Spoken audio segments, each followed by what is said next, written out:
Hi, everyone. I know you want to see my beautiful face, but I'm driving, so. We're still happy to see it. Thank you, Mr. Livingston. Drive safe. Thank you, sir. I should be home in about 15 minutes. We'll try not to say anything to excite you too much, so you won't accident, okay? Okay.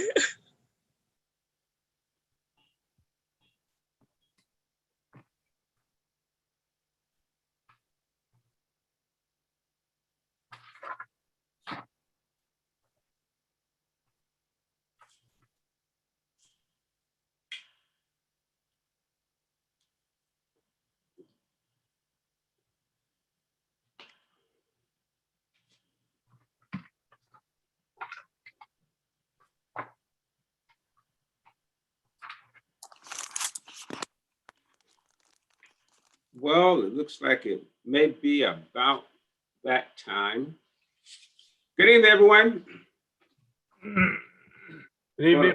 Good evening. Welcome my colleagues, staff, citizens, everyone who's on the line to our third reading for our fiscal year 2022 recommended budget for June 10th. I will now officially call the meeting to order. And with that, I'll ask the clerk, Ms. Mathis, to call the roll for council attendance. Certainly. Malinowski. Here. Pugh. Here. McBride. Here. Livingston. Here. Terracio.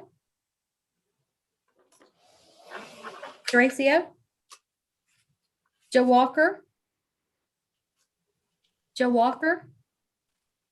Barron. Here. Overture Walker. Present. Thank you, sir. Mackey. Here. English. Present. Newton. Here. We have a quorum. Mr. Chair. Ms. Ratio? Hi, I'm sorry that I missed roll call, but I am here. Okay, thank you.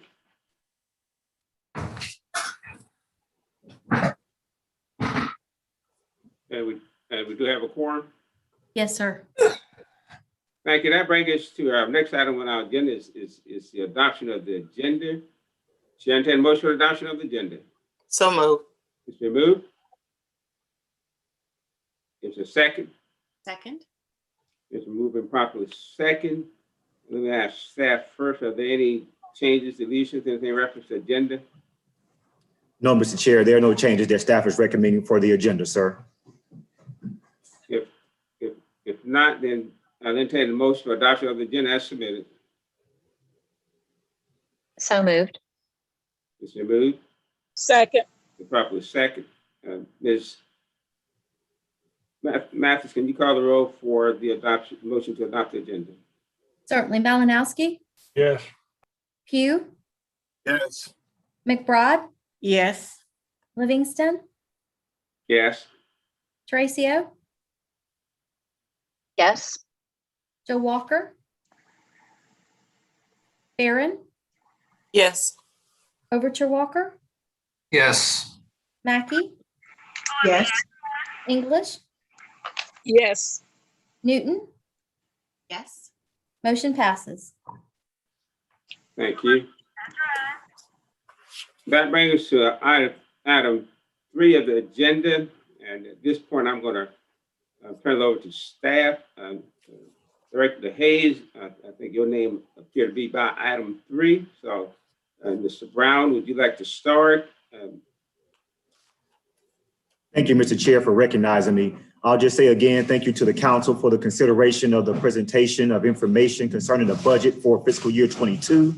And we're going to turn it over to Director Hayes to proceed with the agenda as printed. Director Hayes. Yes, good afternoon, members of council. Yeah, so we would go through the motions list just like we did at second reading. Obviously, the ordinance will be read at the very end. So the first item set of items that we will consider tonight will be the millage agencies, so which are items 1 through 8. So Chair, you can proceed from this point. I'll now turn it over to my colleagues for motions regarding items as relates to our millage agencies. That is the first list on your sheet. That is items 1 through 8. Chair, may I be recognized one moment? Yes. Just as a footnote, the county auditor did, because of more definitive numbers from the county treasurer, was able to make some adjustments to some of the millage agencies in terms. I know council's motion a couple weeks ago was for a no mill increase for all of the millage agencies. So I highlighted in red those amounts that were changed. So most of them went up slightly. There was one millage agency, unfortunately, the library, whose amount decreased. So that will have to be reduced based off the county auditor's updated amounts. But council could choose to keep the numbers from 2 weeks ago, or they could use the adjusted no mill numbers, whatever council's pleasure is. And if I remember the last time, the motion was not a dollar amount motion. The motion this amount was made was to fund them at the no mill rate. Okay, sir. So is there a motion for third reading regarding the millage agencies? Mr. Chair, could we just have Mr. Hayes, can you make that sheet a little bigger? I got mine, but I'll make sure it's the same. Thank you. Mr. Chair, Yes, you recognize. is it appropriate before there's a motion to just ask why everybody else went up slightly, but the library went down? Can we have it kind of an explanation? It seems like if they're all going up, they would all go up a little bit together. Chair, may I be recognized? Yes, please. But we do have officials from the county auditor on the line. So I would like to, if the council pleases, to turn it over to Mr. Brawley. Mr. Brawley, are you on the line? If so, you're recognized. Thank you, Mr. Chair. To answer your question, Mr. Ratio, the Treasurer's Office actually did not get the carry forward balances estimated to us until later in this process. And when we did get his estimated numbers, the library numbers went down by 600,000. That's why we had to make the adjustment. Okay, and is there just kind of a general reason why? Are there some properties that would be exempt from library millage? What's? No. The properties that are the same for all of the county millage agencies. It's just that what we used as an estimate for the carry forward numbers for the library was a little aggressive in accordance to what the Treasurer's Office actually provided to us. Oh, okay. And Mr. Ratio, what that does, it reduces the amount of money that has to be taxed in the previous year because you're using carry forward money from the previous year. Is that correct, Mr. Brawley? That's correct.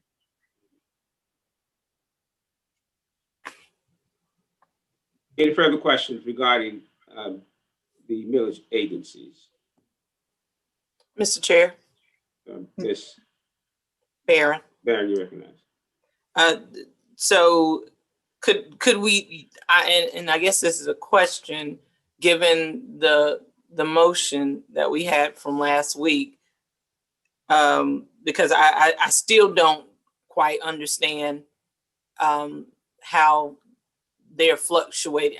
I get a portion of it, but it just seems like it's a little inconsistent. And I'm sure there's lots of formulas and all that can help me better understand it at a later date.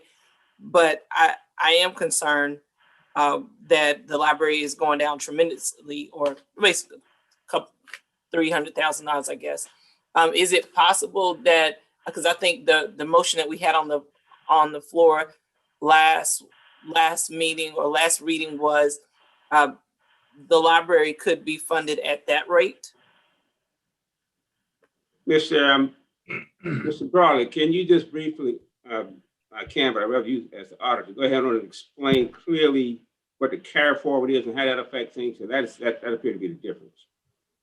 Right.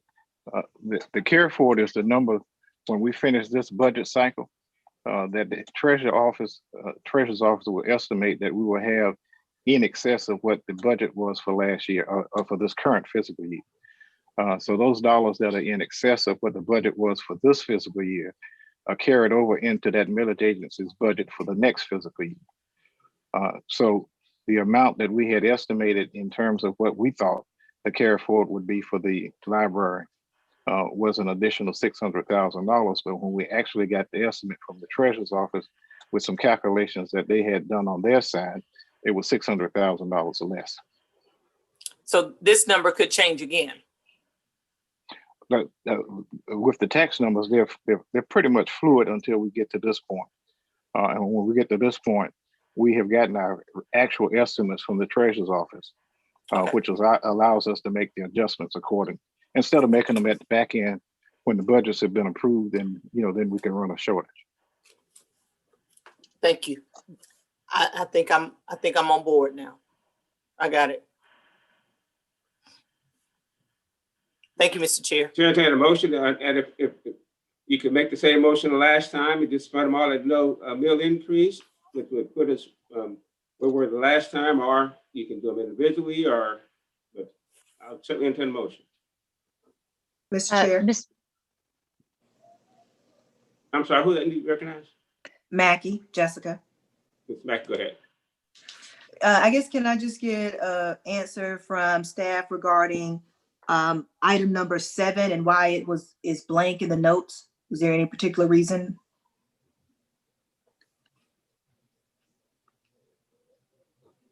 That's Oh, right. yeah, I can, hold on, let me take myself off of mute, hold on.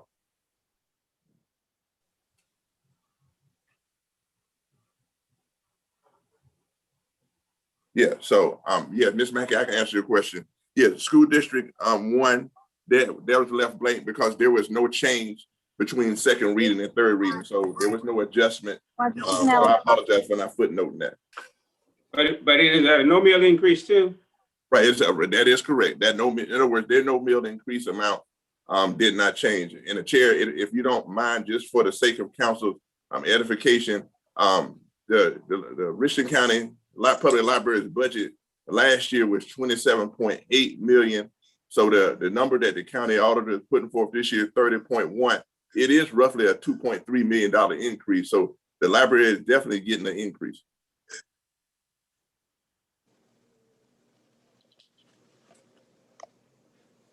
Thank you.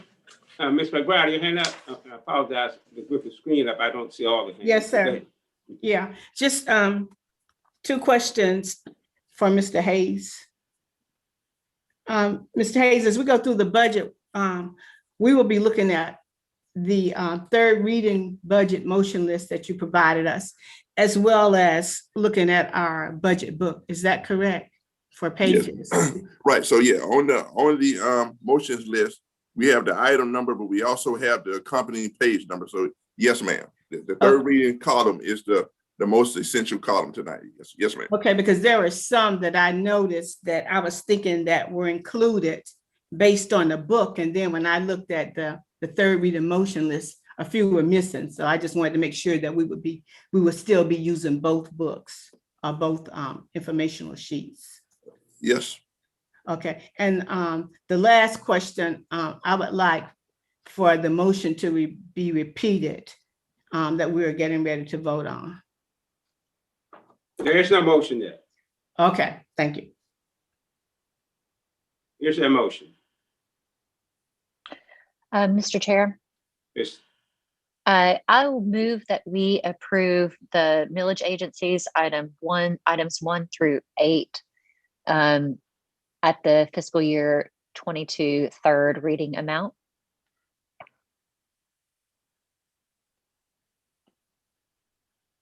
And you've heard the motion to approve them at the third reading amount, and what you're referring to is the no mill increase amounts. Because all of that are no mill That's- increase. That is correct. Okay. And if my colleagues want to take these, pull out one to look at separately, I'm happy to do that too. So the motion is to approve the items as listed at no mill increase for items 1 through 8. That does not include 1A. Clarification, Mr. Chair. You recognize Mr. Malinowski. Thank you, sir. Councilwoman Teresa initially said at the third reading amount, then you interjected the no mill increase. So I'd like Councilwoman Teresa to restate her motion as she would like it, please. Thank you, Mr. Malinowski. It looks like to me that all of the items, well, except for School District 1, are listed at no mill increases. Actually, that's not exactly correct. Okay. Let me think about That how. is correct. Do we want to? Okay. Okay. Well, it looks like so. For instance, item 1, the no 1A. mill increase is 15.95, and the third reading amount is 15.9. So is that an error or no? No, Chair, may I be recognized? Yes. Yeah, so Councilwoman Teresa, just to reiterate, council approved the no mill amounts at second reading, which is what you see in the third reading column. So those amounts carried over, but we got adjusted numbers from the county auditor, which changed all of the no mill increased amounts. So council has the option to keep the current no mill increased amounts from second reading, which, for example, for the Richland County Recreation Commission with $15,900,000, or council could go with the adjusted no mill increase, which is $15,950,000. So that's the difference. So they're both of them are no mill increase numbers. It's just that for most of the agencies, the numbers went up slightly because we got more definitive carry forward numbers, as the county auditor just mentioned. Okay, then how about I'll restate a motion just to help us get started. Move to fund millage agencies at the county auditor adjusted no mill increase amounts, except for School District 1, which does not have one listed. Confusing. Sorry, Ms. McBride. Can anybody do this better than me? I'm trying to get us started. Yeah, I'll take I'll second that, Mr. Chair. And for School District 1, we're going to use the amount that is already listed in there at second reading, because Mr. Hayes said there has been no change from second to third. That's why there's no notation. He said, I heard something a little different. He said their recommendation was for a no mill increase. Chair, may I be recognized? Yes. So Mr. Malinowski actually stated it correct. The no mill increase number at second and third reading is the same for the Richland School District 1. The county auditor did not have an adjusted number for that agency.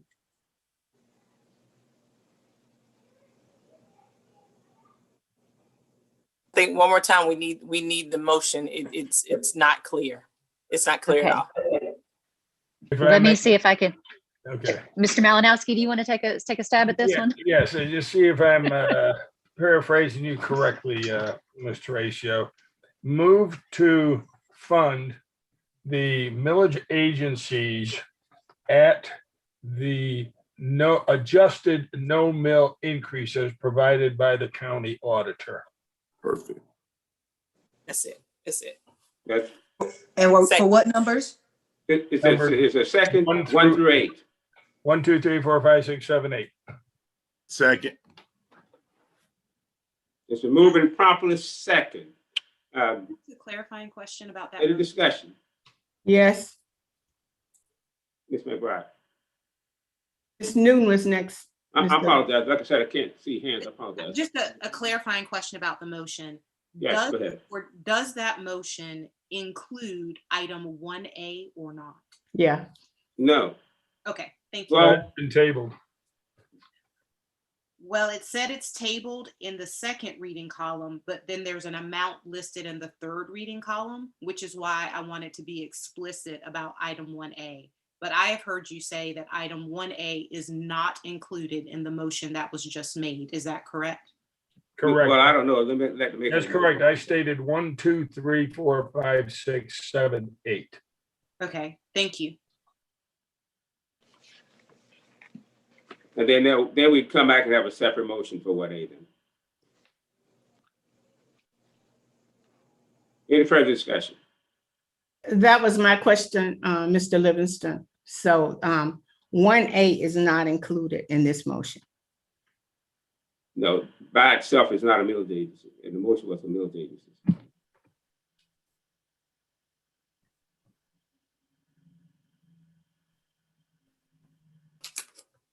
Any further discussion? If there being none, I'll ask Ms. Master to call the roll for the motion. Certainly. Malinowski, Yes. Pugh, Yes. McBride, Yes. Livingston, Yes. Teresa, Yes. Walker, Barron, Yes. Overture Walker, Yes. Mackey, Yes. English, Yes. Newton. Yes. Motion passes. Thank you. Now, I'll go back to 1A. There could be an individual motion made from 1A, and we'll just identify whatever the source of funding for that one, independent of the others. So if there's a motion for 1A, I'll accept that now. Mr. Chair, Ms. Barron, you recognize. I'd like to make a motion that we fund the Richland County Recreation Commission, namely for the tennis facility at $350,000 out of the H-tax funds. No, there's 325 on the sheet, but you're saying 350? I didn't mean to say 350. I'm not trying to give anybody a raise. All right. 325, please forgive me. You heard the motion, is there a second? Second. Second. It's moving properly second. In discussion regarding 1A. Mr. Chair. Ms. McBride.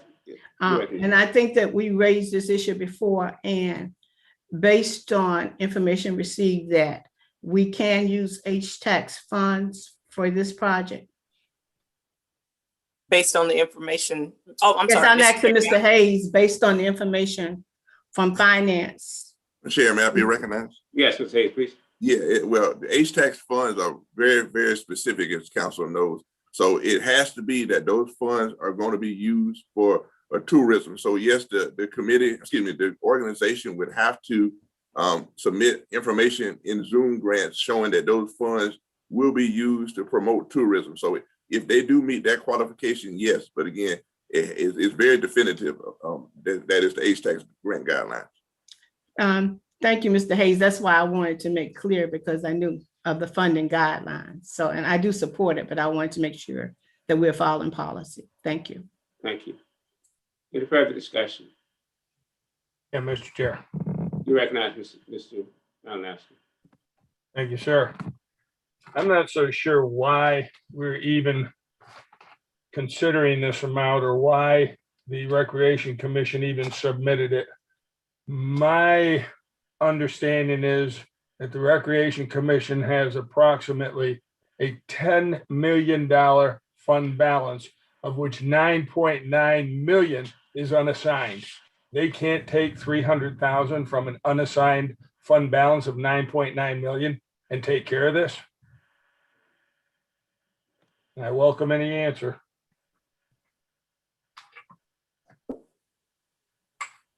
Mr. Malinowski, from you asked an answer from anyone who would willing to respond.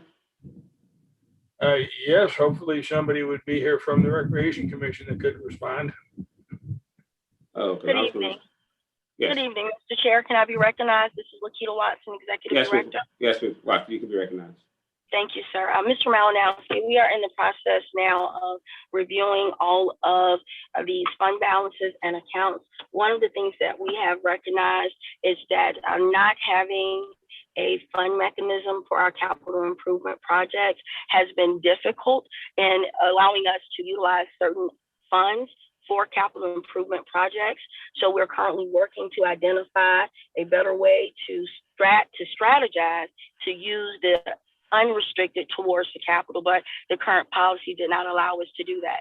It is my goal, since this is a one-time request, for us not to come back and do this again.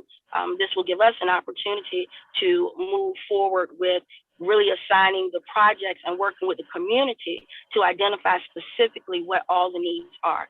This particular request came in, it was not a part of our original budget, nor our capital improvement plan, nor long-term planning. However, it came in directly from the citizens, and we felt that this would be an opportunity to increase tourism by utilizing this fund mechanism. And if there are any additional questions, I have not had an opportunity to review all the additional documentation that we submitted, but I can definitely come back and provide you with a better understanding of that structure so that you will feel more comfortable as we move forward. Thank you. Mr. Ratio, your hand up, or that from the last time?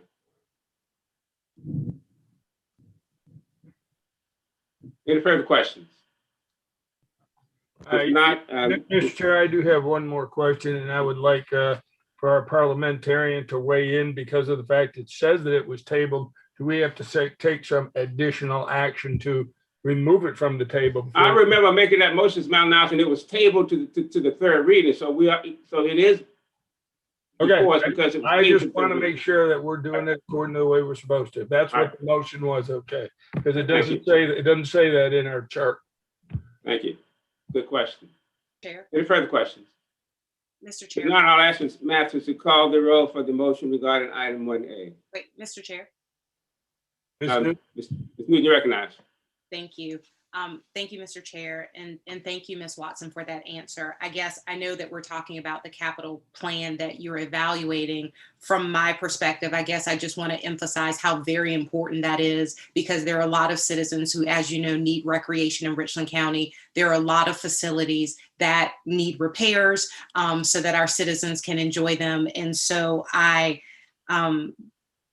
certainly support fixing whatever is wrong with these courts. But I likewise support fixing all the things in our recreation across the county. And so it would deeply trouble me to see this happen, but not see those other repairs happen in our community for our community. So I just wanted to say that. Thank you. Thank you. Any further questions? Yeah, clarification of the motion, please, that we're taking this money out of H-Tax, correct? That's correct. Thank you. Thank you. Ms. Masters, can you call the roll for motion regarding item 1A? Certainly. Malinowski, Yes. Pugh, No. McBride, Yes. Livingston, Yes. Teresa, Yes. Joe Walker, Barron, Yes. Overture Walker, Yes. Mackey, No. English, Yes. Newton. Yes. Motion passes. Thank you. That brings us to item 9 on your sheet. Mr. Chair. Let me turn it back over to Mr. Hayes and see if he make sure the audience staff comments before we move on. Because number 9 is a staff recommendation. Mr. Malinowski, you recognize. Yeah, thank you. Hey, just from Mr. Hayes, if he could clarify, you were mentioning that the funds from H-Tax for that last item would have to fit into the rules for H-Tax. So the request will have to be submitted prior to funds being dispersed, correct? Yeah, yes, sir. I'm glad you brought that up. So, Mr. Malinowski, so per council rules, what you all did with a group that has not previously received H-Tax fund. So yes, we will have that group submit a Zoom grants application where me and my staff will vet their specific project to make sure that it is tourism related. And of course, obviously report back if for some reason we feel like what they're proposing does not meet grant guidelines. But yes, sir. Thank you. Thank you. Mr. Hayes, we're with grants now. Do you want to Yes, sir. So we're grants. So we're item number 8, item number 9, which is accommodations tax. the recommendations by the committee, which can be found on pages 92 and 93. Council voted to approve that amount at second reading, and the amount is before you again at third reading. Entertain a motion for item 9 regarding the accommodations tax grants committee recommendations. Move to approve. Motion for Second. approval. Is there a second? Second. Moving properly second. Can you hear me?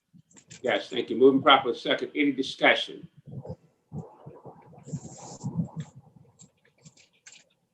There's been no Ms. Malinowski. Thank you, Mr. Chair. What, is that including 9A that also has a table next to it? My motion was for item 9. Oh, we're only doing 9?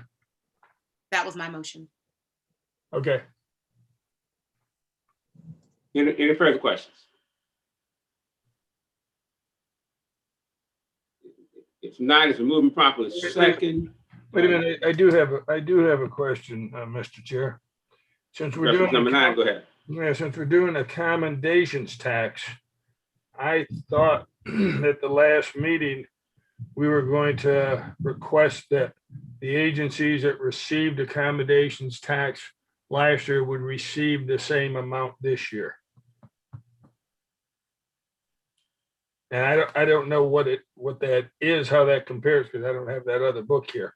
May I be recognized, Chair? Yes, Mr. Yeah, there is a motion on the motions list as put forth by the administration to address that additional, the amount for FY21 for accommodations taxes, $325,000. So the committee had a budget of 100, so that would leave $225,000. But there is a motion once we get the H tax that's put forth by administration to account for that, Mr. Malinowski. I see you, Mr. Hayes, number 11A. Thank you. Any other question about item 9? Mr. Chair, I guess I now have a question about my motion. So I am perplexed about why we would need both item recommendation 9 and recommendation 11A, as they are both coming from administration. So could someone perhaps clarify that for me? Mr. Hayes? As I mentioned, accommodations tax was not able to support the full committee amount from the prior year because of declining revenue and then some internal changes that we had to make.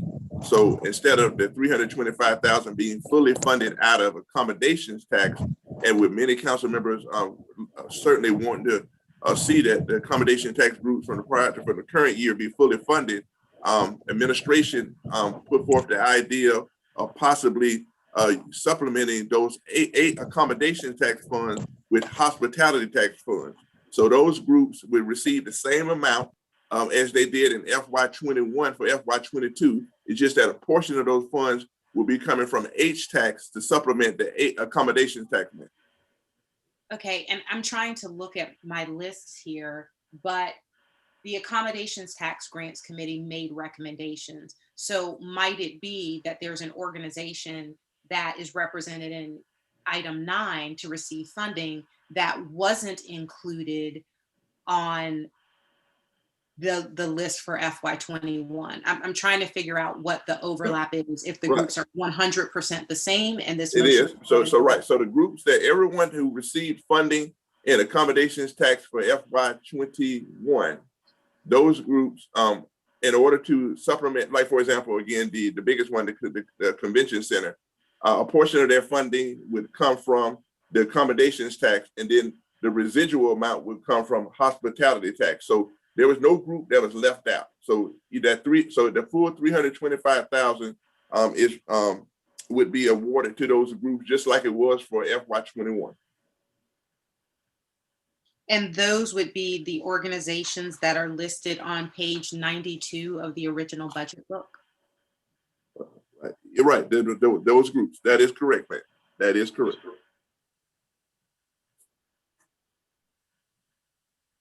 Thank you. Mr. Hayes, try to simplify it. No, I won't raise the question. Go ahead. We'll vote on 9 before we get to that point. Any other questions regarding item 9? Yeah, Mr. Chair, can I ask the maker of the motion about a possible friendly amendment? Please. Yes.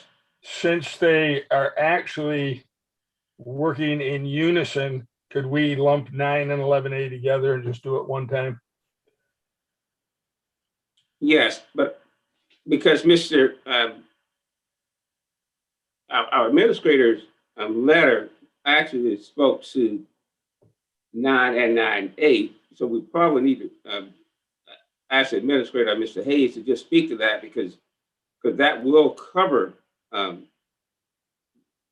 recommendation in his letter will cover 9 and 9A. Is that correct, Mr. Hayes? Right. So not 9A. So item number 9 in the administrators 11A would take care of the groups for funding that was funded for FY21 would give them that funding for FY22.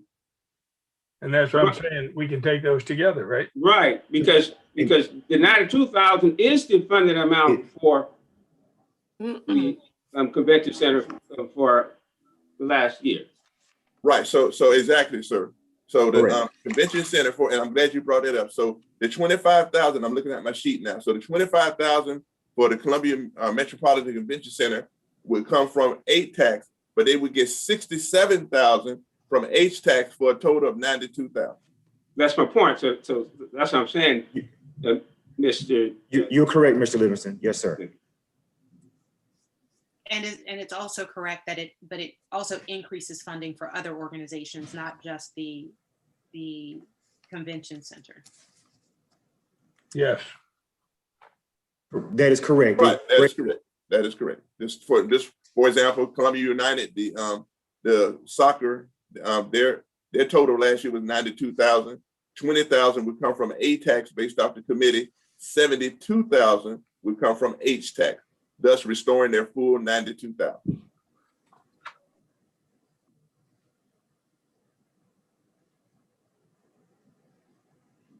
Chair Any Livingston. further discussion? If not, I'll ask Ms. And I'd like to have the motion restated because there was a friendly amendment. Not sure if it was accepted or not. Yes. Ms. I'm not sure. Mr. Hayes. If you accept Yes, sir. it. I withdraw my motion. Chair Livingston, this is the administrator. Do you mind if I? Yes, please. Mr. Chair, I believe if you, as counsel, with the understanding that we've had this discussion, if you would vote on item 11A, it would include all the other items because it anticipates everything you just discussed. So I believe, based on our discussion, that if you were to approve item 11A, it talks about the ATAX funding and the HTAX funding, just as we discussed. But You would with that not total, need to deal 9 and 9A because it would already be included in item 11A. so 225 is going to include, No, sir. If you look at the motion, it says using 100,000 of available accommodation tax funding and using HTAX fund balance totaling 225. That gives you your 325. And Yes, thank you. And it breaks it down for both funding sources, so it's clear in that motion. yeah, that motion take care of 9 and 9A. That is correct, sir. Mr. Chair, I move to approve item 11A. We'll skip to Second. 11A. I'll accept that motion for 11A. Is there a Second. second? Second. Moving properly second for 11A. Any further discussion? If not, I ask Ms. Matthews to call the roll for the motion for 11A. Certainly. Malinowski, Yes. Pugh, Yes. McBride, Yes. Livingston, Yes.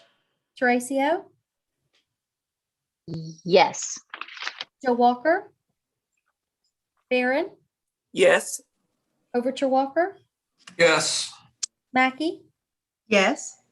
English, Yes. Newton, Newton, No. motion passes. That brings us to item 10. Mr. Chair, You I recognize. move to approve the funding for the ordinance agencies at the third reading amount, which is the same all the way across first through third. You heard the motion, is there a second? Second. Moving properly second. Any discussion? Mr. Chair, Ms. McBride, you recognize. so that means that a number of these entities will be receiving an increase. I guess it's hard following because I'm flipping back and forth. So they will, this is not at the FY21 level.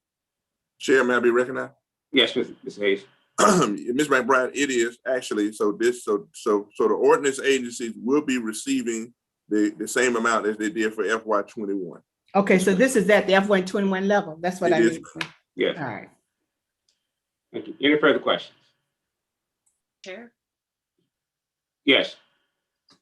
Mr. Hayes, I support this. Can you just point me to where these items are on my motions list? What numbers are included, or if Right. that's not the appropriate question? Right, so this is, I mean, so you'll find the organizations on page 96 in your budget book. So the four organizations are Columbia Museum of Art, Historic Columbia, Adventure, and the Township.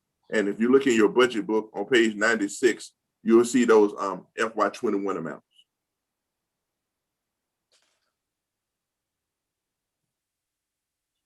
Thank you. Mr. Chair, You recognize. just to clarify, so this motion is for 10 and 10A?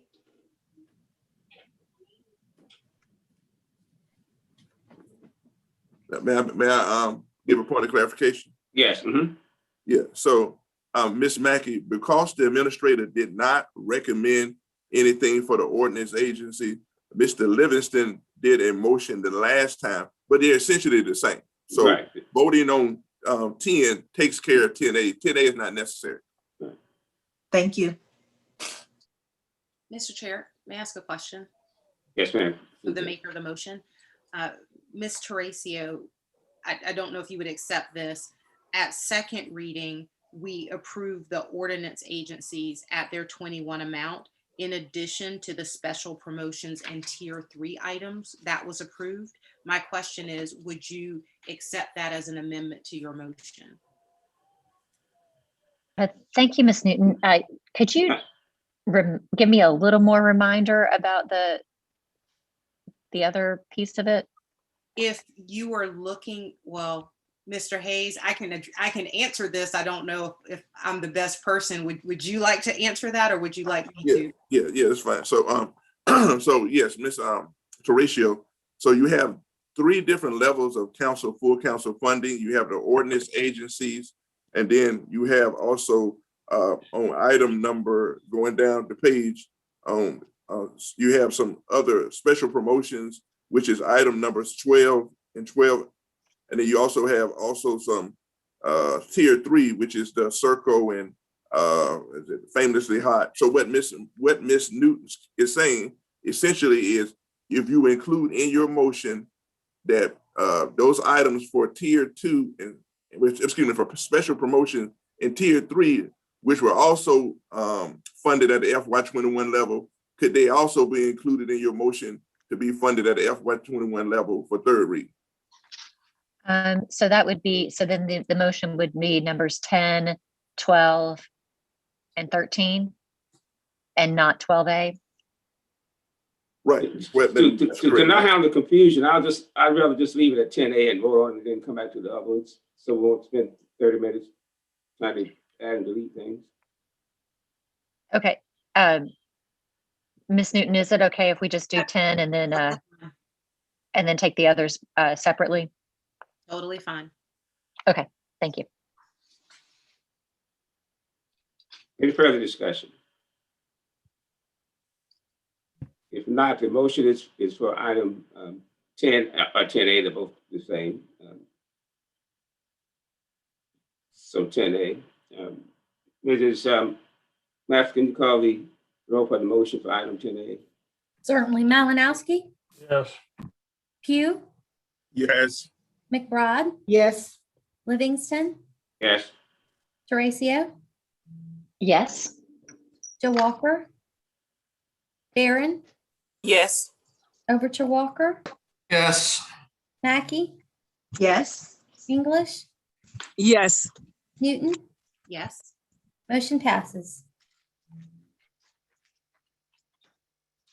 That now brings us to item 11. That is correct, Mr. Hayes, correct? Yes, that is correct, sir. These are now the committee recommendations which are found on pages 98 through 104. The council approved to support the administrator's recommendations for that at second reading. And so the same amount is before you at third reading. Thank you. To entertain a motion regarding item 11. Move to support item 11, administration Second. recommendation. Motion for approval and properly second. Any discussion reference item 11? Mr. Barron, you recognize. Yes, sir. So with the recommendation of the administrator, that would include all items that are listed there on the on our pages from, I think it's 100. Oh, no, not 100. Page 98 through 104. Through 104. So all of those organizations that the administrator has recommended for those fundings would be, all those organizations would be funded at that level. Is that correct? That's correct, based off the HTAX committee recommendation. Yes, ma'am. Thank you, Mr. Chair. Thank you. Any other questions? If not, I'll ask Ms. Math to call the roll for item 11. Certainly. Malinowski, No. Pugh, Yes. McBride, Yes. Livingston, Yes. Teratio, Yes. Joe Walker, Barron, Yes. Overture Walker, Yes. Mackey, Yes. English,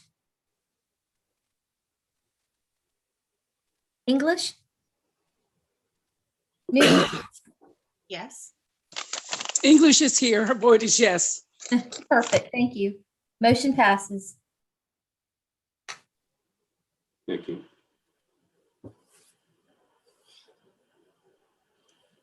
Next, I bring us to item 12. Yes, so these are the special promotions. The council did vote to move forward to fund the two groups, the Columbia Convention Center and the Columbia International Festival at the FY21 level. And that same amount is before you at third reading. You heard the entertain motion for item 12. Move to approve. Second. The moving proper second for approval for item 12. Discussion. Mr. Chair, Mr. Rachel, you recognize. thank you. I know that last time we had a pretty long discussion about the Convention and Visitor Center funding. Could I be reminded of, did we ever kind of come to a funding source or a resolution around how to further support the Convention Center and Visitor Center? Chair, may I be recognized? Yes, Mr. Hayes. Yes, Mr. Ratio, that's exactly the motion that we spoke about in 11, in which we did go back and based off the administration's recommendation, we did go back and put their FY21 accommodation tax amount back by using HTAX funding. So the HTAX amount has not changed. We did go back to increase the accommodations tax amount by supplementing with additional hospitality tax dollars. So that was accomplished with council's vote on item 11A. Okay, got it. Yes, thank you for that. Mr. Chair, may I be recognized briefly? This is the administrator, sir. Yeah, yes, Mr. Brown, you can. Mr. Ratio, to further answer your question, I did have a conversation with Mr. Bill Ellen. So to your point, I did communicate to him what I would be recommending to council to address those concerns. Thank you. Thank you. Any further questions reference item 12? If not, I'll ask Ms. Master call the roll for item 12. Certainly. Malinowski, No. Hugh, Yes. McBride, Yes. Livingston, Yes. Horacio, Yes. Joe Walker, Barron, Yes. Overture Walker, Yes. Mackey, Yes. English. English. Yes. Yes. Thank you. Newton, Yes. motion passes. Thank you. That means there will be no need for my motion on 12A, because the intent of that motion was to try to make up for an increased amount in the convention center because of the loss from the accommodation tax. Since that was taken care of, then I'll withdraw that one. Mr. Chair. Ms. Harris, Horacio. Well, I miss Newton, but I'm sorry, I saw Ms. Horacio hand. Ms. Newton. Mr. Chair, I move to approve items 13, 15, and 16, the tier 3 expenditures. Second. The motion is to approve items 13, 14, and 15. That was 13, 15, and 16. 13, 15, and 16, I'm sorry. 13, 15, and 16. Discussion. If you move in second. 13, 15, and 16. Mr. Chair, Ms. McBride, you recognize. in item 15, I know that most of these were approved a number of years ago, and we continue to roll them over each year. They continue to come up each year. I don't think we've used the funding since I know the historical corridor was approved in 19. So can I ask Mr. Hayes a question? Each year we have these same funds. They've been presented to us each year, but nothing has been done with them. Is that not correct? That is correct, ma'am. No funds have been expended. It actually started in FY18. FY18. So each year we obligate these funds and we just hold them. But we do set the budgets up for them so that council can expend those funds, but then never expend it. So the funds would just revert back to the H-Tax fund balance. Okay. And I know that for the historical corridor, the last time it was approved, I think in 19, we were required to, within 60 days, have a plan to be brought back to mobilize those funds. So that never happened. Is that correct? Now, I just know the financial side, the programmatic side, I don't know about that. The administration may have some information. Mr. Brown. Based on the time frame you addressed, Ms. McBride, I'm not familiar with whether or not there was a program that was given and not followed through on. So we do not have a mobilized plan for these funds. So again, we're just we're going to budget them so the funding will be there should a plan becomes available for them. Yeah, I think that's the intent. So that, in other words, so that council can have those funds available, and we not have to do a budget amendment. The funds will be there. Okay, so we'll just continue to hold them. Okay. In other words. Mr. Chair, may I be recognized? Yes. So in part to address Ms. McBride's point, she's absolutely correct that council approved an action and directed an action that didn't happen.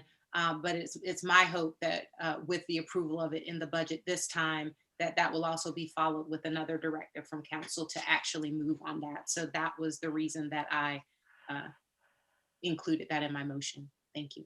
Okay, and Mr. Chair, may I continue? I still have the floor. Yes, you said for that. Yeah, and I understand that. I just wanted to make it clear that these funds were just being held and would be available should our program be presented to us.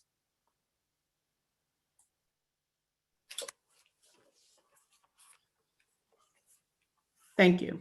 Any further questions? Reference item 13, 15, and 16. If not, I'll ask Ms. Mathis to call roll for items 13, 15, and 16. Malinowski, No. Pugh, Yes. McBride. McBride, Yes. Livingston, Yes. Horacio, Yes. Joe Walker, Barron, Yes. Overture Walker, Yes. Mackey, Yes. English, Yes. Newton. Yes. Motion passes. That brings us to item 14. Move for approval. Second.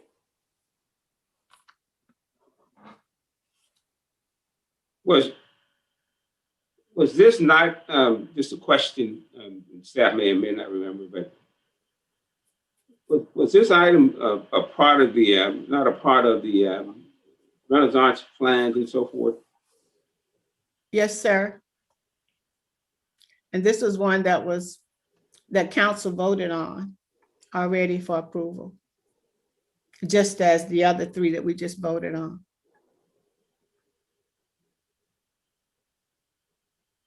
Any further questions? Item 14.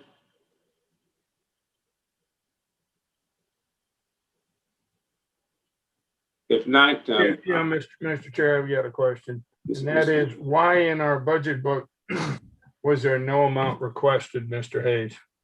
Oh, yeah. May I be recognized, Chair? Yes, Ms. Hayes, please. So this is not right. Just to, and I know this question came up before. So this is not the project that you may be thinking about for Fort Jackson. This is actually a project, an internal project that council started back in 2018 under the former county administrator. It has something to do, like Ms. McBride said, with Richard and Renaissance. So there will be no external group to make a request. Okay, you're right. I was thinking of Fort Jackson. Thank you. Any further discussion reference item 14? If not, I'll ask Mr. Master to call the roll for the vote. Certainly. Malinowski, Yes. Pugh, Yes. McBride, Yes. Livingston, Yes. Horacio, Yes. Joe Walker, Barron, Yes. Overture Walker, Yes. Mackey, Yes. English, Yes. Newton. Yes. Motion passes. Thank you. Mr. Hayes, that brings item 16A. Yes. No, I think did Ms. Newton include that in her motion? No, 16, Okay, so it's not tiered. 16A. 16A Mr. regarding Chair? Favorite Hot New Year at last year's rate. Right. It's the same as It's the same thing. it's the same as 16. So that covered it. Oh, okay, I got you. That moves to item 17.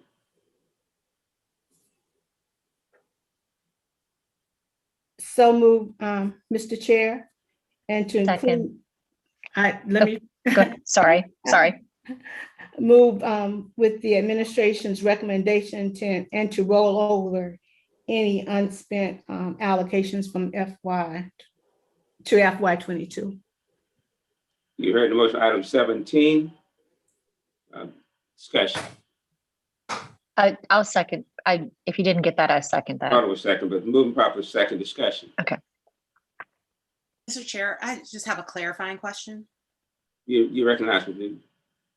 And so this motion is to have the same funding amount that was provided in the previous fiscal year. Is that correct?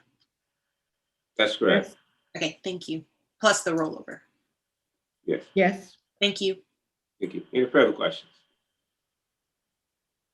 If not, I'll ask Mrs. Mathis to call the roll for item 17. Malinowski, Yes. Pugh, Yes. McBride, Yes. Livingston, Yes. Horacio, Yes. Joe Walker, Barron, Yes. Overture Walker, Yes. Mackey, Yes. English, Yes. Newton, Yes. motion passes. Thank you. That, Mr. Hayes, item 18. Yes, so, Mr. Oh, sorry. I'm sorry. Good. Do I have a councilman recognize? I was just going to move to approve 18 and 19. It looks like maybe they could kind of go together. I'll second that. There's a motion for approval for items 18 and 19. We'll move and second. Mr. Hayes, do you need to speak to any of those before we move? No, sir. That would be All fine. right, discussion reference item 18 and 19, administrative recommendations. If not, I'll ask Ms. Mathis to call the roll for items 18 and 19. Certainly Malinowski, Yes. Pugh, Yes. McBride, Yes. Livingston, Yes. Horacio, Yes. Joe Walker, Barron, Yes. Overture Walker, Yes. Mackey, Yes. English, Yes. Newton, Yes. motion passes. Items 22 and 23 were forwarded to committee. No, items 20 and 21. 20 and 21.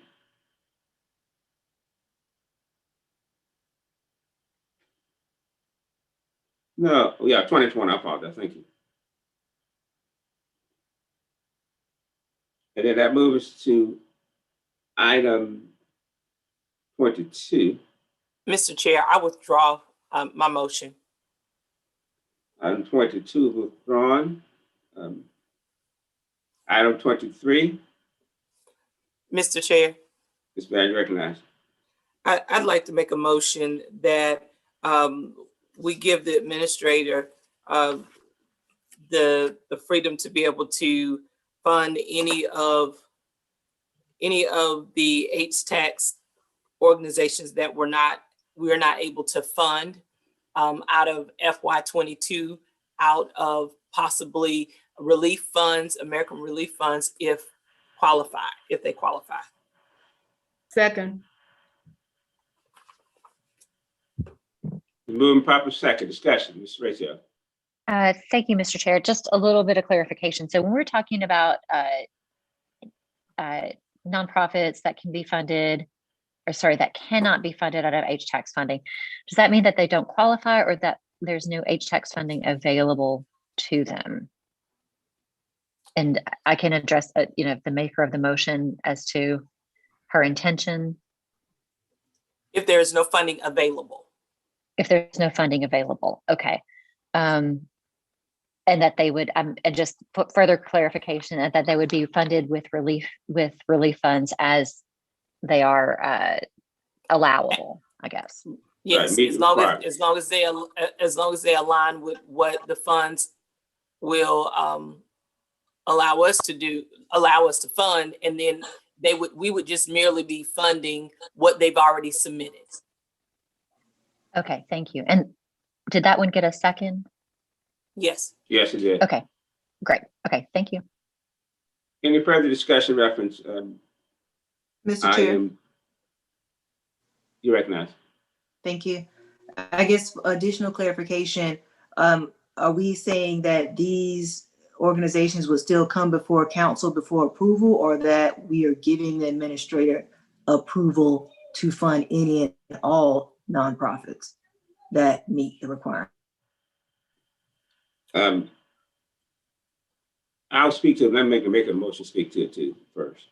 Yeah, so we're allowing him to be able to take a look at what's already been submitted. Allow what's already been submitted, and then in return, of course, they would need to come back to council.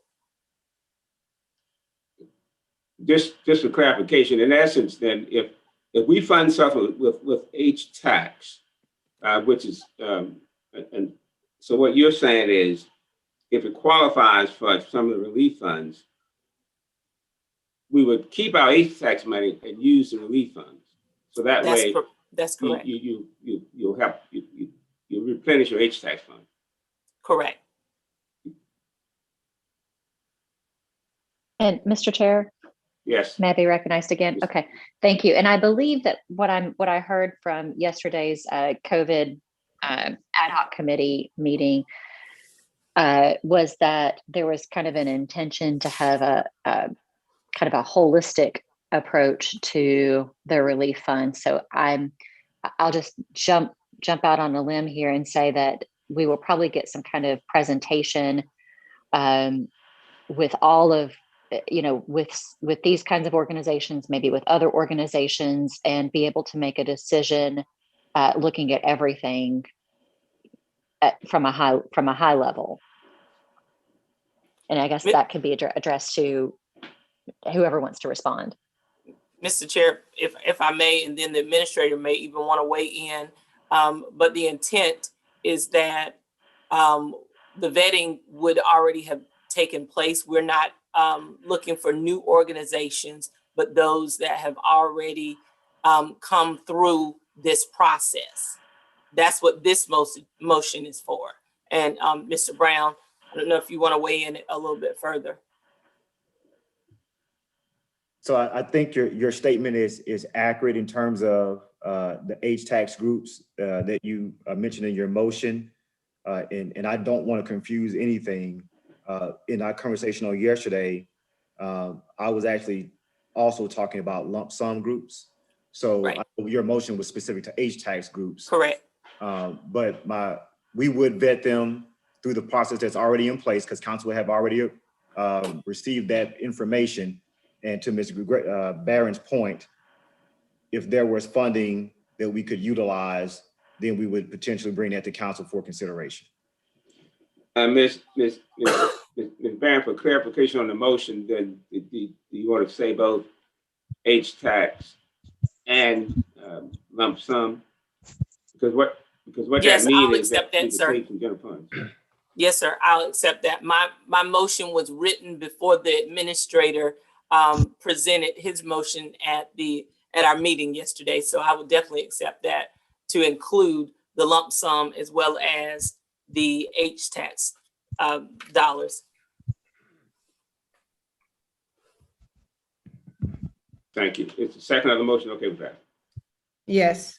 Thank you. Ms. Malinak, you recognize. Thank you, Mr. Chair. The administrator in this year's budget had no recommendations on the majority of the H-tax funding that was being requested and or recommended. So I don't know why we would ask the administrator to make a recommendation on these, because it appears that the administrator feels this is a decision that should be made by the council and not by him. That's my interpretation, the way I see it. Also, there's no information as to whether or not any of these agencies that we fund, if we're going to fund them at the requested amount, or how it's decided what amount they will get. It's obvious that we had a committee that vetted these, and after reviewing, they made recommendations to us for those that they felt should be funded, and there must be reasons why the others were felt not to be funded. And so I think we need to take that into consideration too, as to why all these other agencies that did not receive a recommendation did not receive the recommendation. So I think we need more than just to approve giving away the money. before we have all the information. Mr. Chair. Just quickly for clarification, Mr. Malinowski. What the motion is saying is that once we approve in this budget projects for hospitality or lump sum, those approved and they'll be coming from hospitality or lump sum. The motion is only speaking to those and give the administrative authority if the release funds those projects meet the requirement of the release fund, we can pay it with the release fund money and put that money back in, that lump sum money back into the general fund and put that hospitality tax money back into the hospitality account. So all so you're not talking about anything that we have not approved yet. Or we would not have approved in the budget. That's not the way I understood the motion. I understood the motion to be to fund agencies that did not receive funding. Did I understand it wrong? Yes, sir. Oh, okay. It's just to put money back for those that we did approve to receive it. Yes, sir. Okay, Right. thank you. That clarifies it. Appreciate that. Thank you. Mrs. Newton, you recognize.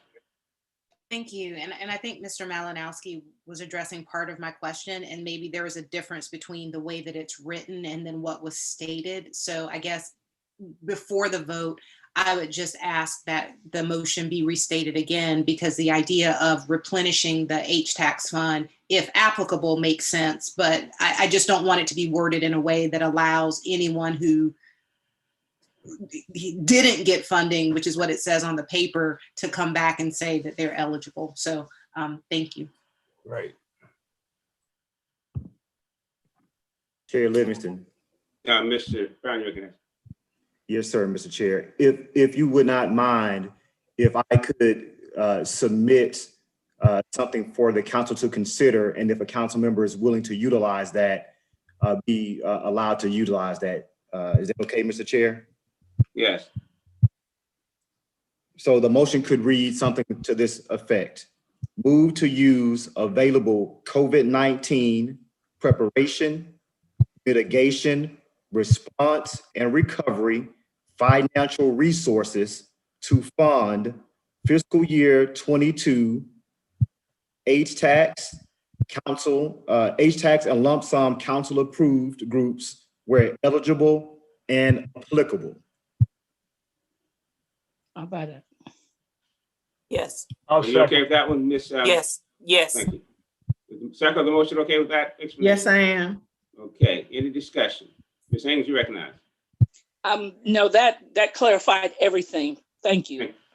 Thank you. Any further discussion? Just thank you. All righty, with that said, then Mrs. Master can call the roll for item 23. Certainly. Malinowski, Yes. Pugh, Yes. McBride, Yes. Livingston, Yes. Teresa, Yes. DeWalker, Barron, Yes. Overture Walker, Yes. Mackey, Yes. English, Yes. Newton. Yes. Motion passes. Thank you. That brings item 24. Yes. May I be recognized, Chair? Yes, Mr. So this is the administration's recommended approval for what the Conservation Committee for their grants have. So council approved that amount at $250 for second reading, the same amount as before you at third reading. Move to approve. The motion for approval Second. and second. Any further discussion? Yeah, there is a companion one in 24A for a rollover amount, but council, of course, can consider that separate if they want. I'll amend my motion to include, sorry, it's because it's on the second page. I didn't see it. So I will include that in my motion. Okay, the motion If is the amended to second- include 24A. The second of the motion agreed to that. Any further discussion? Mr. Chair, can I ask that be divided? Is that the new recommendation coming from the administrator? It's not, no, ma'am. No, that's the same as from second Okay, reading. okay. Thank you. Any further discussion? If not, Ms. Master, can you call the roll for item 24A and 24? Yes, Malinowski, Yes. Hugh, Yes. McBride, Yes. Livingston, Yes. Horacio, Yes. Joe Walker, Barron, Yes. Overture Walker, Yes. Mackey, Mackey, English, Yes. Newton, Yes. I think I heard Mackey say Yes. yes. Newton, Yes. motion passes. Thank you. That brings out item 25, Mr. Hayes. Yeah, so this is again, the administration's recommendation, this time of the Neighborhood Redevelopment Grants Committee. That amount that was before council at second reading, which they approved, is again before council at third reading. Is that amount right? Yeah, that's what the committee recommended, sir. 37,000? So move. Second. Second. It's moving properly. Second, any questions about item 35? Hello, Christian West Robinson, the Carolina Panthers. Hope you are doing well. I'm sorry, I didn't. Was that for us? Again, item 25 is moving properly. Second, any further discussion? If not, Ms. Master, can you call the roll for the motion regarding item 25? Certainly, Malinowski, Yes. Hugh, Yes. McBride, Yes. Livingston, Yes. Horacio, Yes. Joe Walker, Barron, Yes. Overture Walker, Yes. Mackey, Yes. English, Yes. Newton, Yes. motion passes. Thank you. That brings item 26, Mr. Hayes. Yeah, so this is the, again, the administration's recommendation for external grants, meaning grants that come into the county. At second reading, the council did vote to approve the 28.2 million in funds to be received by the county, if approved by the grantors, and the same amount is before you at third reading. So move. Second. It's moving properly. Second, discussion.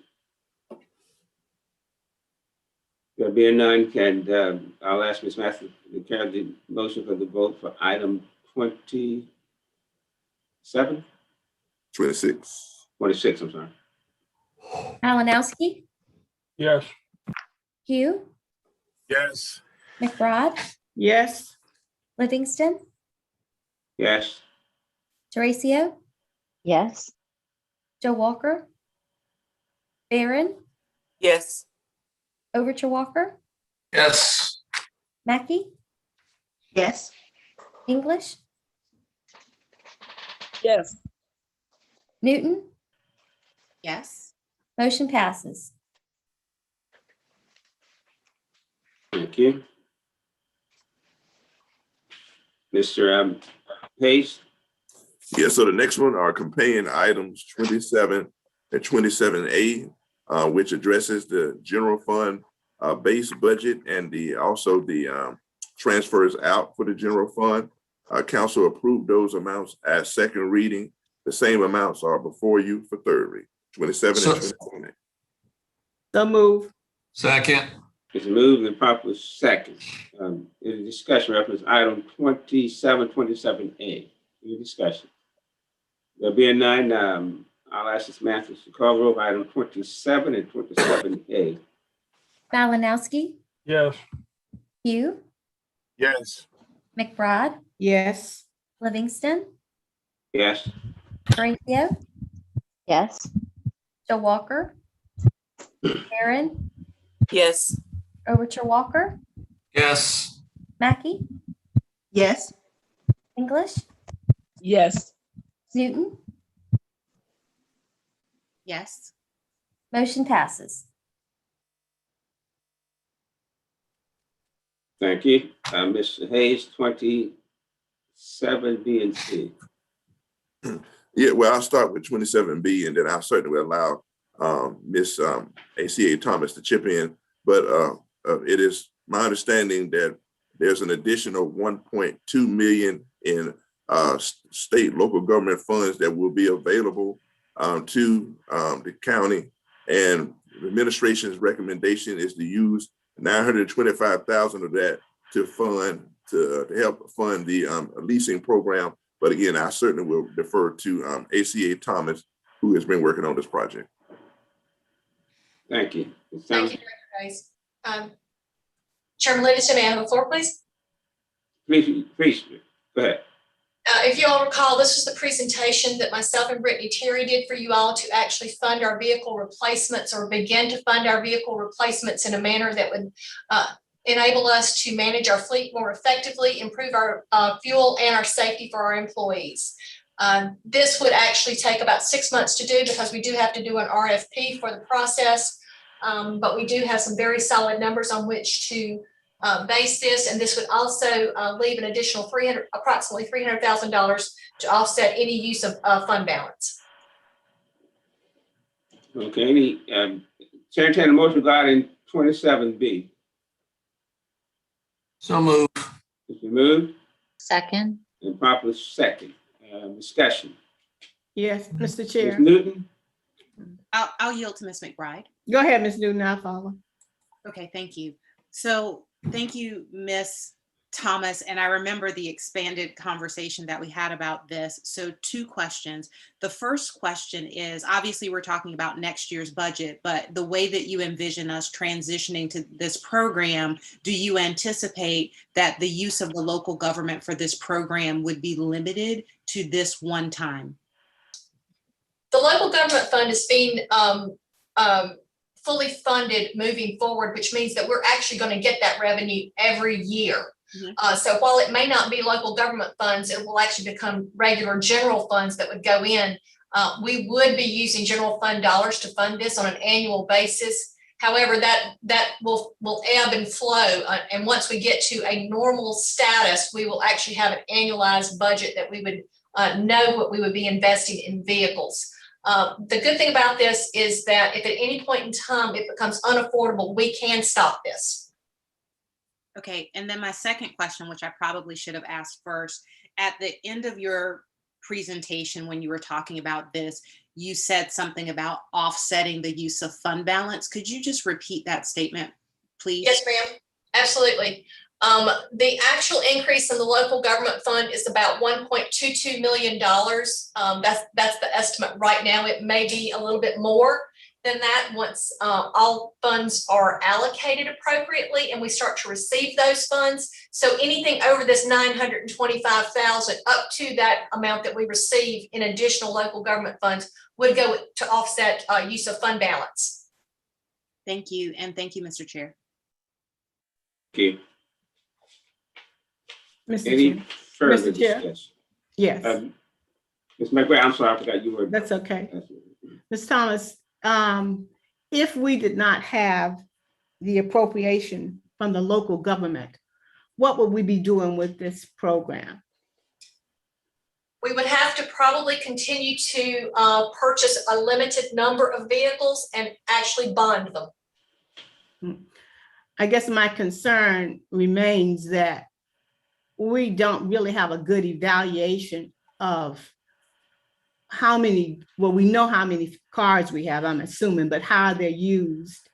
And there has been concern for many years that we have too many cars out there and many are not being used, or individuals having cars don't really need them.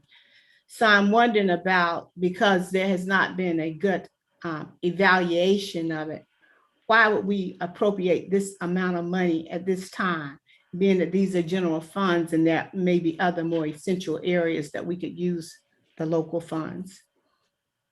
Ms. McBride, thank you for that question. Actually, if you'll recall as well, this year we are going to have an individual that will be in charge of monitoring the fleet in its entirety. As we start to turn these vehicles and send them out and replace them, they will be sold. So, and because these are leased vehicles, it will also help us to control the number of vehicles that we have. We'll have the ability to evaluate whether or not we actually need to replace the vehicle. And shifting to an entire lease, there will no longer be the option of people maintaining vehicles when we buy a new vehicle. They will have to be turned back in. So it will help us to control our fleet as well. Okay. My concern is that I guess the council has not established priority funding. And with this local funds coming in as well as other funds, I'm concerned that there are not other more areas that have a higher priority than this. Thank you.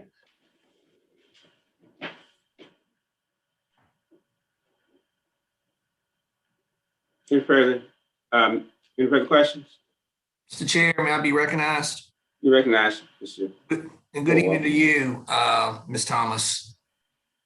Just a quick question. My question pertains more to, I guess, the period for which we will receive these funds. I know you said we will receive local government funds from the legislature annually, but do you know if there's a finite period for that, Ms. Thomas, or this is like a 5-year period, 10-year period? No, sir. Luckily, I apologize. I'm sorry for interrupting you. No, it's okay. Luckily, the state legislature is actually holding its own self accountable now.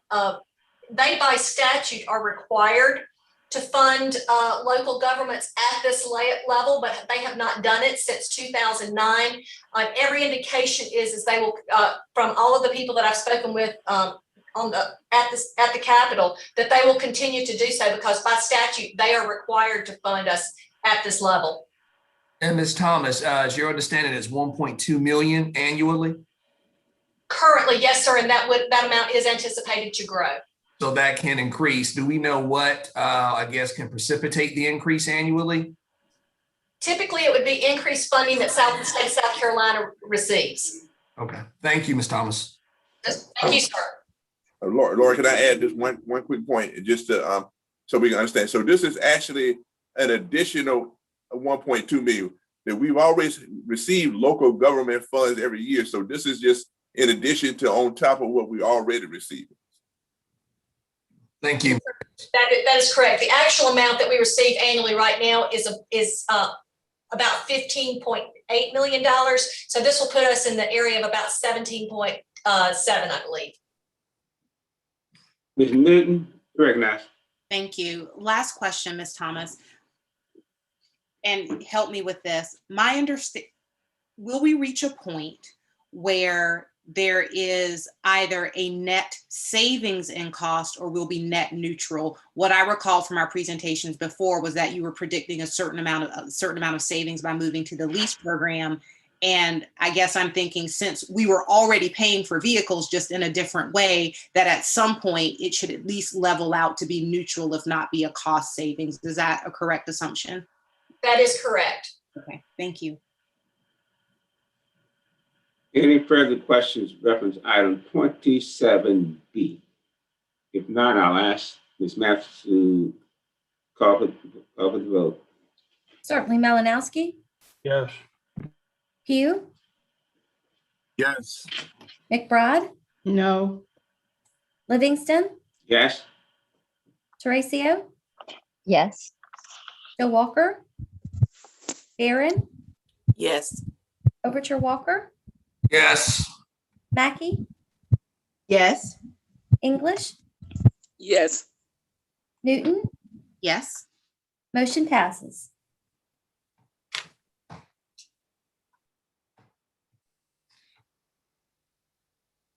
Yeah, bring us to 27C, Mr. I think that was probably by Councilmember Mr. Ratio. Thank you, Mr. Chair. You recognize. Thank you. So for this, the Soil and Water Conservation District, my understanding was that this line item would be 201,000 to cover 2 positions and a half position. Is that position, or is that are those monies covered under another motion? Chair, may I be recognized? Yes, Mr. Hayes. Yes. So me and Ms. Thomas took a look at those numbers. So the number, you're correct. The number originally was roughly 201,000, but a portion of those funds for those positions are for health insurance. And of course, health insurance is not allocated on a departmental level in the general fund. They're allocated in non-departmental. So that's why we were able to reduce that amount down to what was actually applicable to salaries, FICA, and retirement. Got it. Okay, thank you. With that information, I move to approve. There's motion for approve, the second. Second. It's moving properly second. Mr. Racer, you recognize? If you not. Oh, sorry, I didn't lower my hand. I didn't have any other comments besides that. Miss Malice, go ahead. I'll get up. Thank you, Mr. Chair.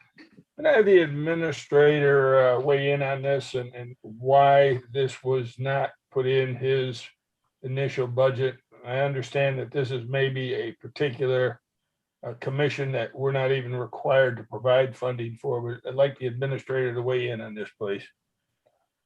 Yes, sir, Mr. Malinowski. And when I speak about this, not to confuse the issue, but just to highlight how this has routinely been discussed. Items 27C that you are now considering and items 38A deal with conservation.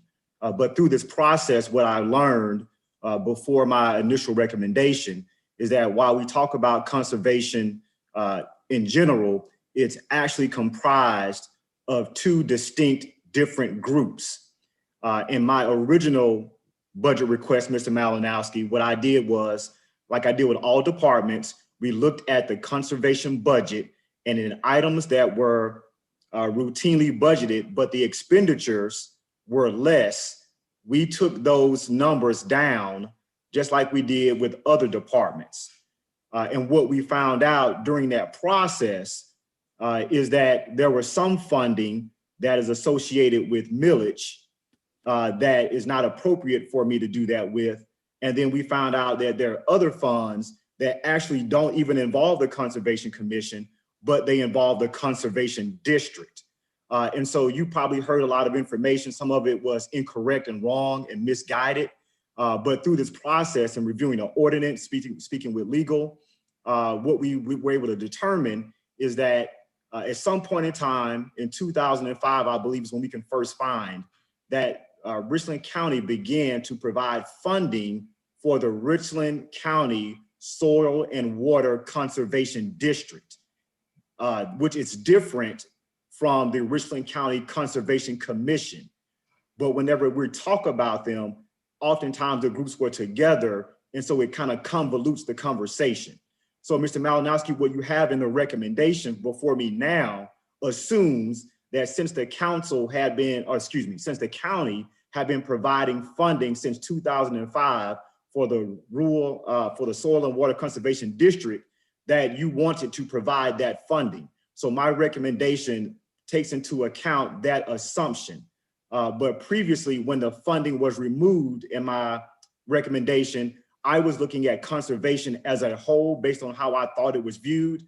And it was not until I dug into the convoluted process that we determined that they're two separate entities. As you've identified, the Conservation District is not a part of the ordinance. They are not a part of any other agreements that I could find. And there is nothing that requires the county to fund the district. The county has just done that, and as best I can tell, since 2005. Thank you, Administrator Brown. So you have no problem with this being funded at this point then? Based on my understanding that the council had been doing that, no, sir. There's nothing I could find that says that there's an issue with them being funded. You just chose to do it. Thank you. Mr. Walker? Thank you, Mr. Chair. And my question, or questions rather, are for Mr. Brown. So, Mr. Brown, if I understand you correctly, the Soil and Water Conservation District, it is not a county agency. This is a state agency? That is my understanding. It is not a county. It is affiliated with the Department of Natural Resources. Okay, and so the $154,217 recommendation, if those funds are appropriated, that would be for, I guess, support staff or staff support, however it reads here in the budget that's before me, for that would be for an agency that is not a county agency. You are correct, sir. And it's your understanding that these, I guess, the support staff, these are not county employees. These are county employees that provide administrative support to the conservation district. Okay, so, all right, so we would actually be covering salaries and benefits for these, I believe it's 2 county employees? It is 2.5. 2.5, okay. Well, thanks for that clarity. I just wanted to make sure that we were not providing, I guess, funding for salaries and benefits for employees for a state agency as opposed to a county agency. That is not currently how you have set it up. No, sir.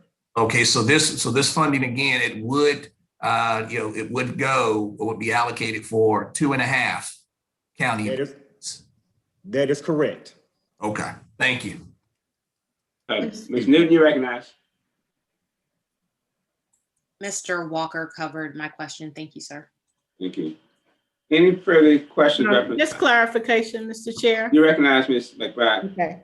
So this is a state agency that has county employees, that we're funding county employees. So who do the county employees report to? The county employees report to the county administrator. Okay, so these employees are under your jurisdiction. And we supervise those employees, but we allow them to provide services to the district. That's correct. That's how it's supposed to be. I mean, is that how it is? Or that's how we're trying to make it? I would say that's how we're trying to make it. Okay, so the conservation district needs to understand that these are not their employees. These are county employees. Correct. That needs to be made clear to the conservation district so that we won't have the confusion that we've had this past year. And therefore, the county can be held, that we can be accountable for our employees. Thank you. Thank you, Ms. McBride. I don't have to say anything now since I concur with that. Any further discussion? Mr. Chair, You recognize. thank you. Just a question for Administrator Brown, so I'm sure the staff, I guess you said it's 2.5 people that we are discussing approval of funding for. This amount fully funds their salary. It is not a combination of funding from somewhere else. It is this amount fully funds their salary. Is that correct? That is correct. Thank you. Thank you.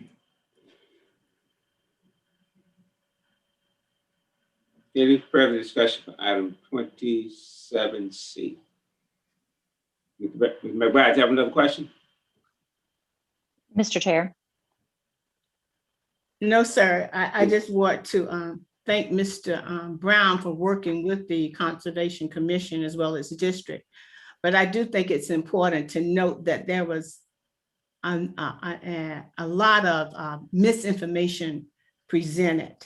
And I think that it's important that before media blitz and different other activities are implemented, that it would have been good for them to come to the county as well as the county work with them to ensure that we get factual information. And so I am concerned regarding how information was disseminated. Thank you. Any further discussion? Mr. Chair. Yes. Was that Ms. Teresia? Yes, Ms. Go ahead. Ms. Mackey, is it okay if I go or? Yeah, go ahead. It's fine. Okay. So just, we all vote for our soil and water commissioner and as Richland County citizens. So it is something that the voters choose. And, as Richland County, I know there are several kind of agencies that get picked by other entities, but the county will fund And I just want to say that we have funded the work of this agency in Richland County for a long time. Yes, it has definitely been a little bit of a challenge with communications, but I feel like we've had some good conversations, and going forward, there will be much more open lines of communication. I think that the Mr. Brown can probably attest to that. Thank you. Ms. Mackey? Thank you. I guess I wanted to find out from Mr. Brown if he knew, are we required by a certain ordinance to have the number of staff stated, the 2.5, or is that a recommended amount? So we are not required to have any amount. That is, for lack of a better term, that's a recommended amount. So I'll just keep it simple. Yes, ma'am, that's a recommended amount. Thank you, Mr. Brown. Thank you. And Mr. Brown, for the record, these are not employees of the Conservation Commission, correct? That is correct. These employees are not employees of the Conservation Commission. So, Mr. Livingston, I'm trying to keep these separate, but so let me clarify.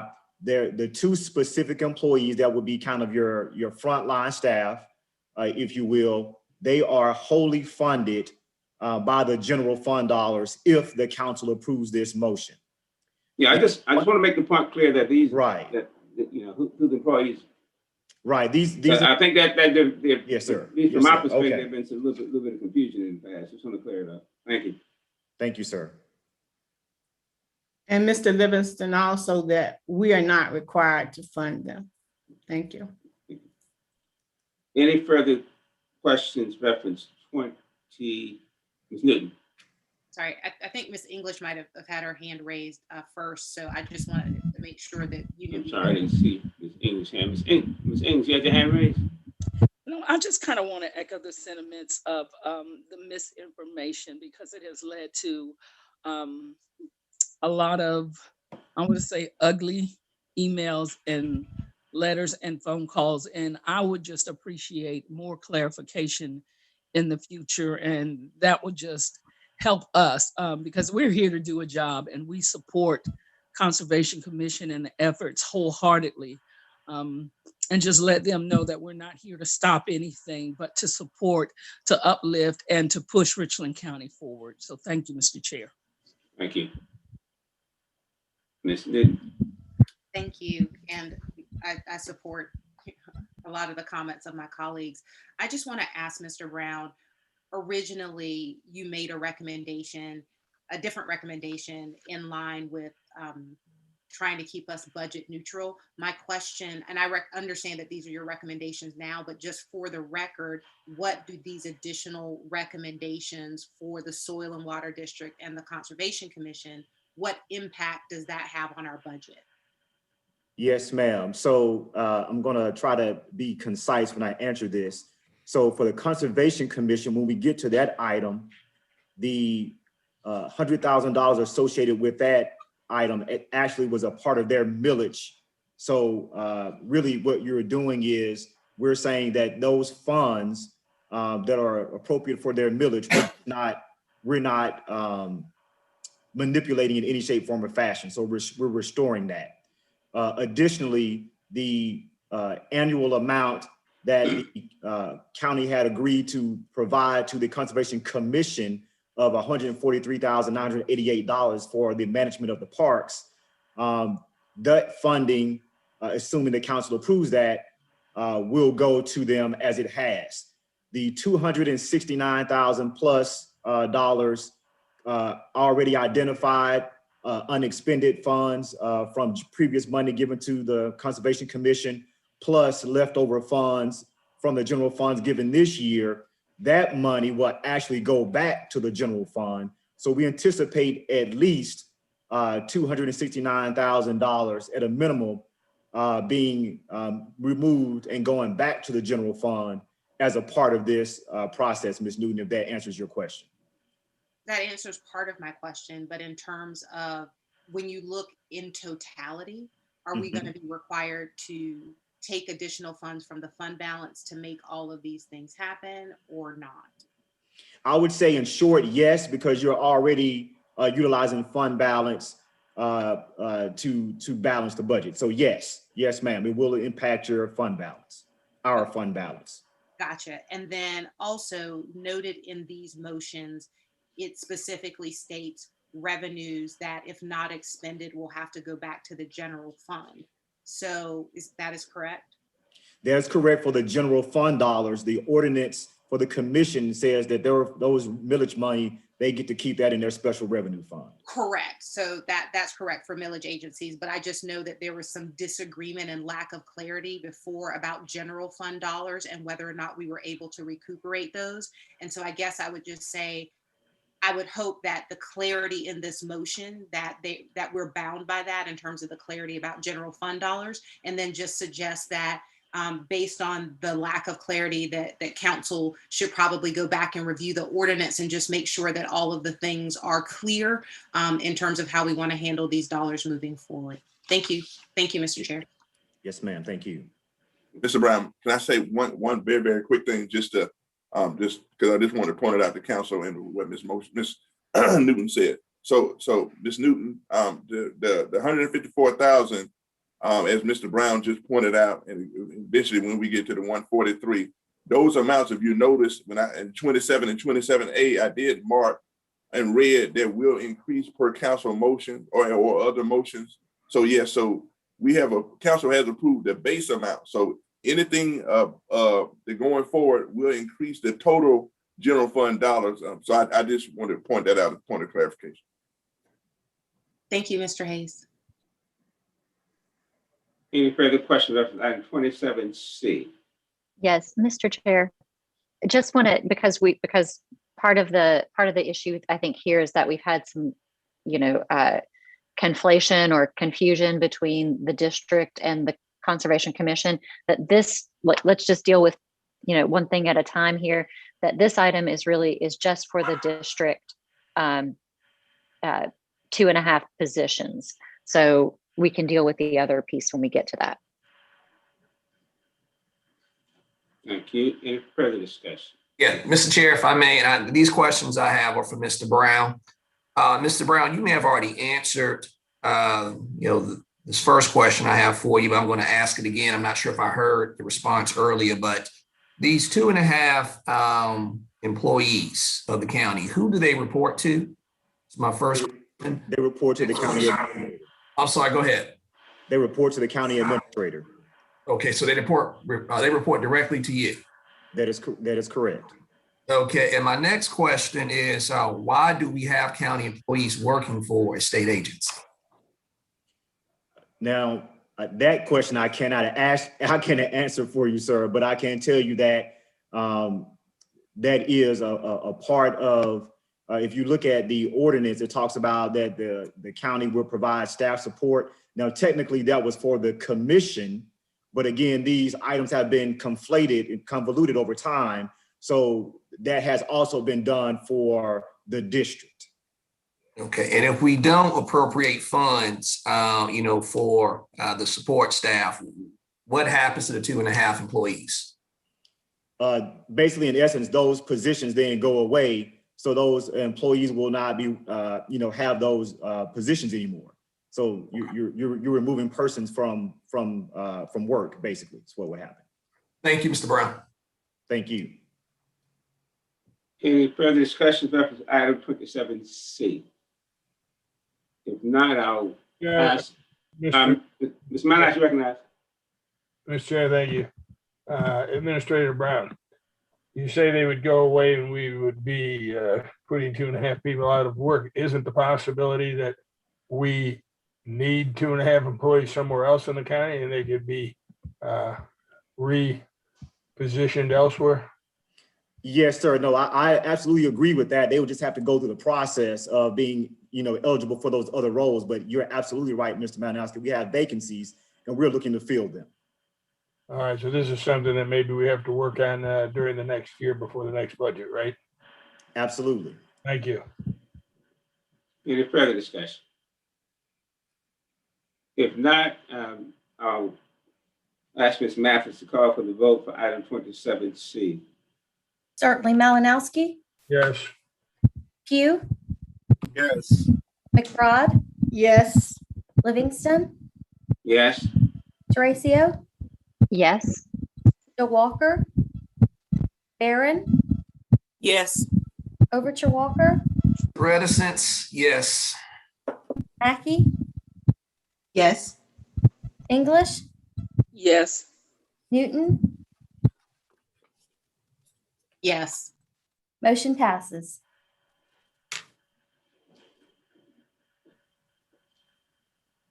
Thank you. That brings us to Mr. Hayes, item 28.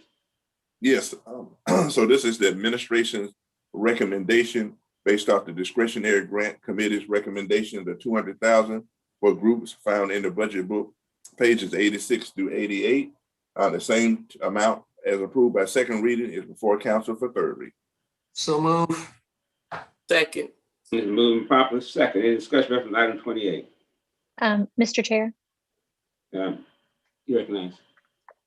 just looking down the motions list, would it be appropriate to maybe take 28, 29, and 30, or should we take all these separately? I'd like to see them taken individually, Mr. Chair. Okay, thank you. Nope. No problem.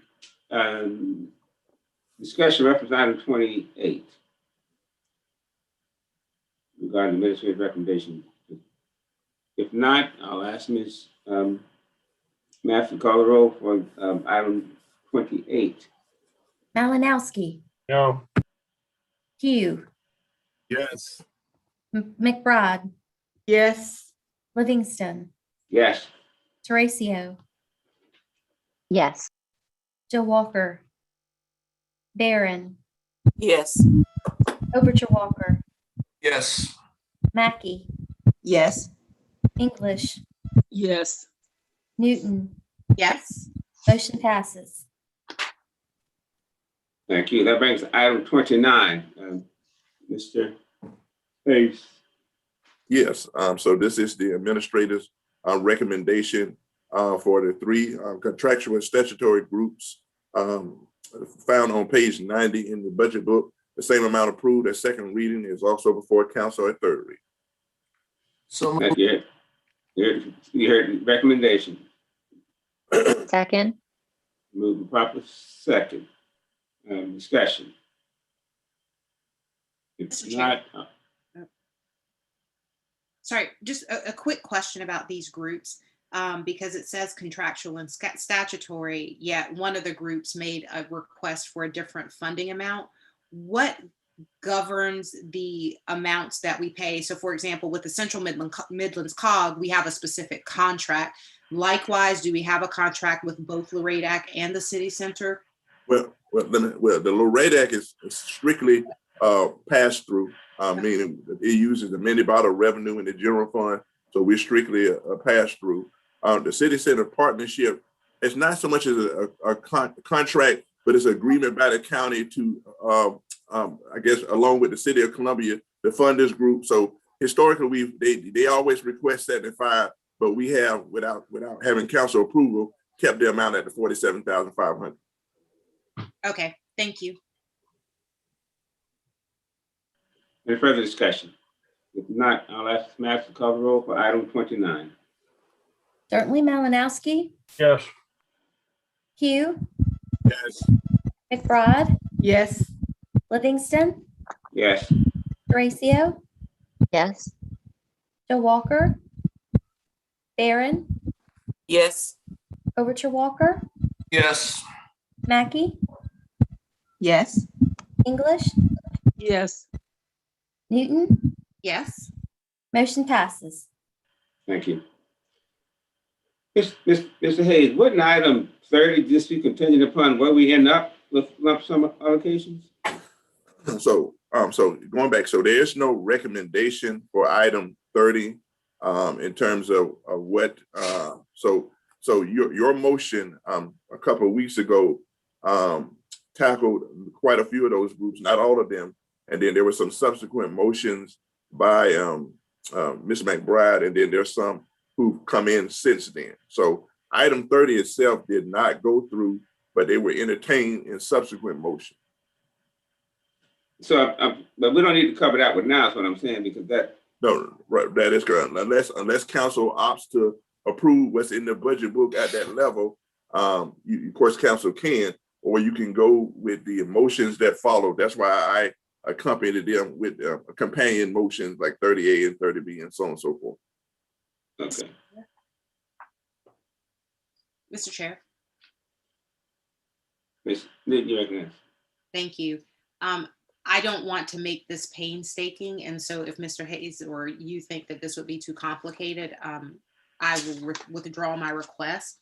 But I wondered if it was possible for Mr. Hayes to remind us of the items that were approved in the budget last time, or I guess I can just look at this. Yeah, I can do that. I know there were large groups that were together, and then there were some others. So. Well, yeah, so I can do it. So the motions were approved at second reading were for 30A for the St. John's group, 30B for the Wiley Kennedy, and then for the 30C for the Greenview Dolphins, as well as the motion for by Mr. Livingston for those groups that are listed, such as Capital Senior Center and so on and so forth. Those were the motions that were approved at second reading. Okay, and then if all those motions are passed today, what would be the implication for fund balance? Well, me and Director Ham spoke about that the other day. I think she's on the line. And Stacey, is regarding that email I sent you the other day.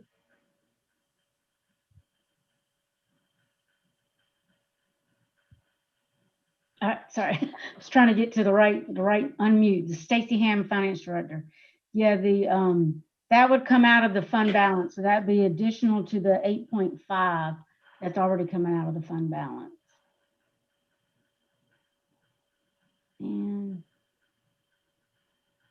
so that would reduce the our coverage. Now, is this, James, would this only be the 1.6 that's coming out at this point? So it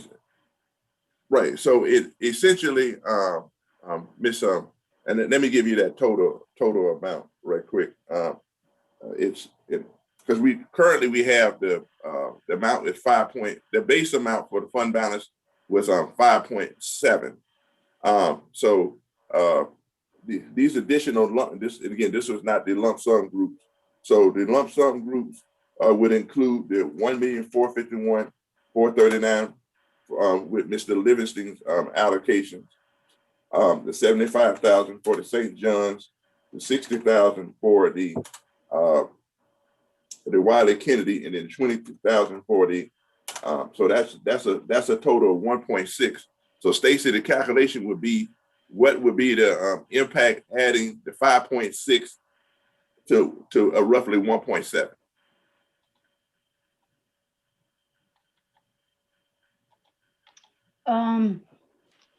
My computer is acting up, so I can't get the spreadsheet's not working. I know before when it was the 5.6 and the 1.6, then it was bringing it down to 21.8% of for fund balance. Right, and I'll go ahead, and Ms. Newton, I know you didn't ask this, but we did do some calculations beforehand. So, so besides these numbers here, we did account for the soil and water dollar amount that was passed previously, as well as if council opts to do the Conservation Commission transfer out. So what the percentage would drop the fund balance total to, I think, around about 21.7%.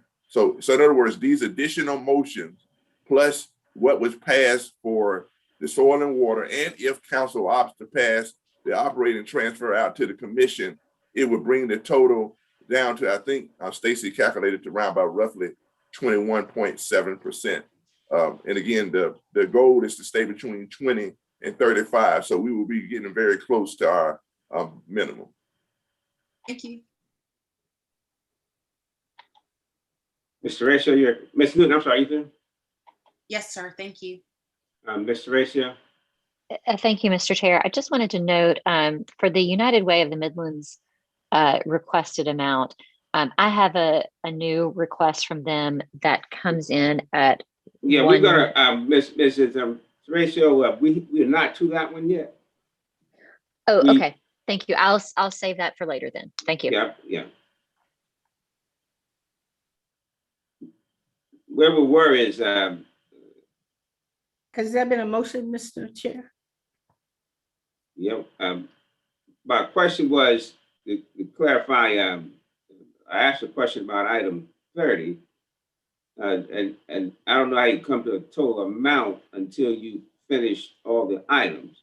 And so my question, Mr. Hayes, was how do you go for 30 before you decide what you're going to do with 31, 30A and 30B and so forth?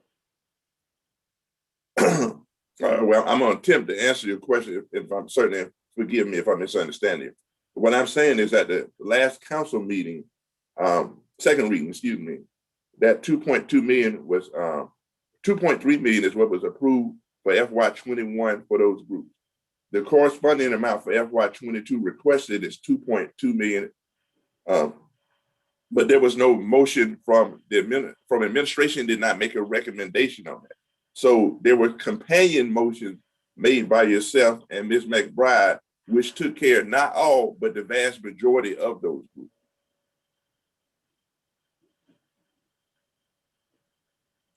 Okay, that didn't help me, but we'll go to item 30 then.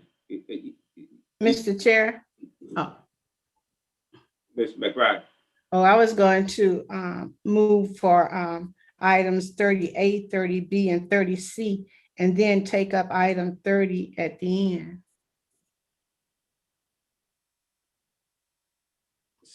So the motion is approved for items 30A, 30B, and 30C. At this point, yes. At this point, is there a second to that motion? Thank you. It's been moved and properly second. Discussion, Mr. Malinowski. Hey, Mr. Chair. You recognize? Thank you. The one item anyway that I just can't agree with is when a group asks for a specific amount of money and we turn around and give them more than their request. If they requested a specific amount, that must be the amount they need in their budget. So why we would give them more to spend, I don't understand. And I'm referring to item number 30C. They requested 15,000. So I don't know why we would give them 20.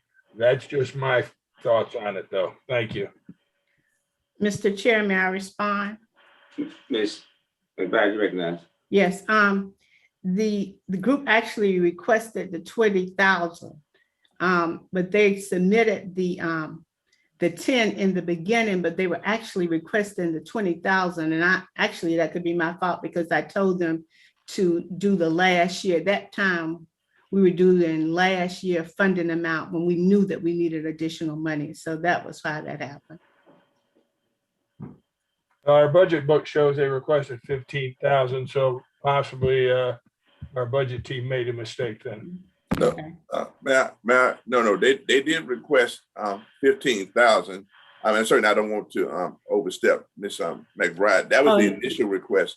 They did. If you look at her motion, this is an additional allocation. So they were looking to get an additional funding source besides the original request. And Ms. McBride, you certainly can clarify that. That's correct, because when they initially submitted it, that's true. And they came back with the additional request. That's true. Mr. Hayes, do you have an additional request? Because the budget book says they requested 15,000. Now, if somebody else wants to ask for more than that, they're entitled to do it. Right, and they did. They submitted, and again, certainly, I'm sorry, Chair, may I be recognized? I'm sorry, go ahead, please. Yeah, so yeah, they did submit a secondary request based off, I believe, council's instructions last doing, and we did submit that in the companion document in which they did request 20,000. So the companion document that we sent out to council last Friday does show their application for 20,000. Okay, thank you, sir. And by approving these items, that all comes from the general fund. So I guess you or Ms. Hand can answer that this will definitely raise the taxes, correct? No, sir. No, that's a good question. So what it does is you're using fund balance. So the property tax, your revenue from property taxes is based off a no mill increase. So we're using fund balance. You can add, Mr. Hayes, that's right. I forgot you said we'd use fund balance. What it does is it puts our fund balance quite close to the minimum we've stated we need to keep, correct? Yes, that is correct, sir. Right, thank you. And it does not take it over. That's right.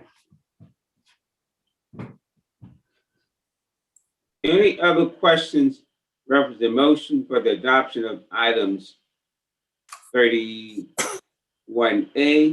31B, and 31C as a group? Mr. Chair, those are 30. Sure. There was, well, say that, Ms. Malinauskas, what did you say? You said for 31 A, B, and C. It is. It's 30 A, B, and C. Yes, that's what I meant. Yeah. Ms. Mackey, you recognize? Thank you, Mr. Chair. And just to confirm, these agencies listed would still fall under the previous motion for relief fund eligibility?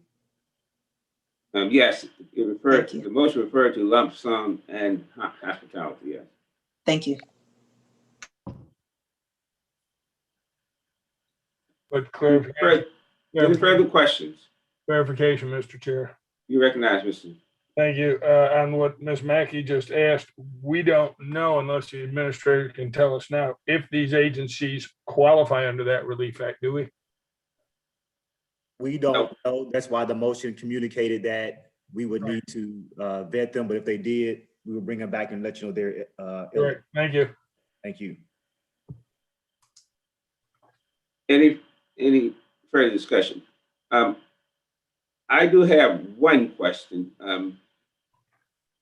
When we passed the hospitality tax one, we did say that we would make sure they meet the hospitality tax requirements. Did we not say the last time the lump sum agent will complete that application or similar application or something? I remember some discussion about that. May I be recognized, Chair? Yes. Yeah, the lump sum groups do complete application that we did create a few years back. So there is they do have to submit what the project is for, and at the end of the year, they do have to supply a final report. So yes, sir. Thank you. Just want to make that clear. Any further discussions? If not, I'll ask. Wait, I'm sorry, Mr. Chair, just one quick question.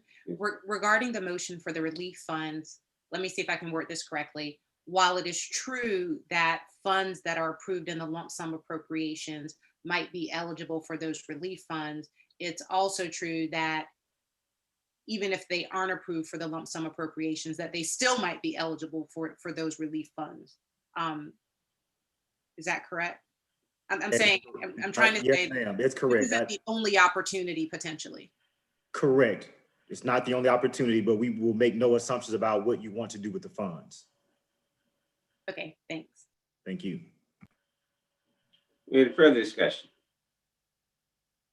If not, I'll ask Ms. Mathis to call for the vote on items 30A, B, and C. Certainly. Malinowski, No. Pugh, Yes. McBride, Yes. Livingston, Yes. Horacio, Yes. Walker, Barron, Yes. Overture Walker, Yes. Mackey, Yes. English, Yes. Newton. No, I'm sorry, was that? no, No. Motion passes. That brings us to item 30D, Mr. Hayes.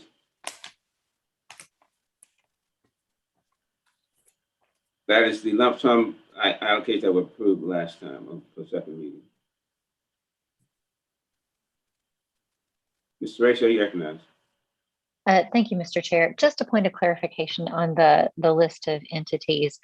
So SC HIV AIDS Council is the same as the Wright Wellness Center. Is that correct? I mean, they're not. Yes, ma'am. I do believe they have another name, if I'm not mistaken, and I think that is correct, ma'am. Okay, I just wanted to make sure I was lining up people or lining up entities, you know, same names. So, okay, great. So I entertain a motion for item 30D. Mr. Chair, Ms. McBride, you recognize. yes, I move for item 30D and to include the Antioch Senior Center, which has been among this group for the past several years. And this is the only senior citizens group that provides services within the community to the senior citizens. And that is at the same level last year, or what? At the same level last year. You've heard item 30D with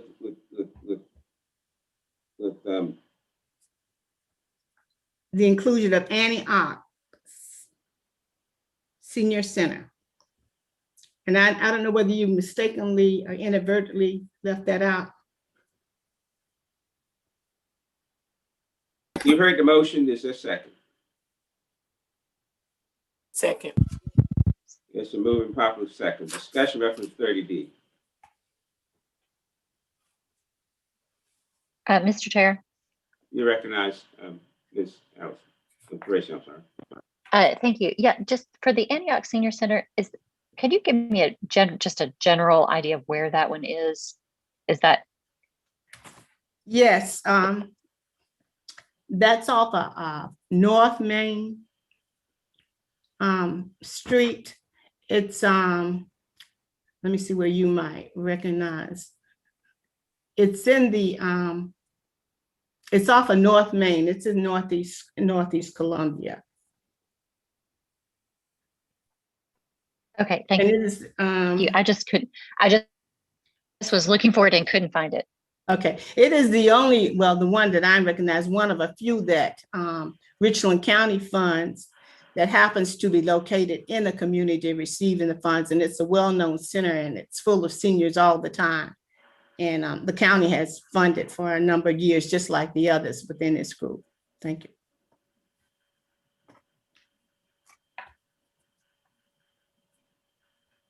Ms. Chair. Any further questions?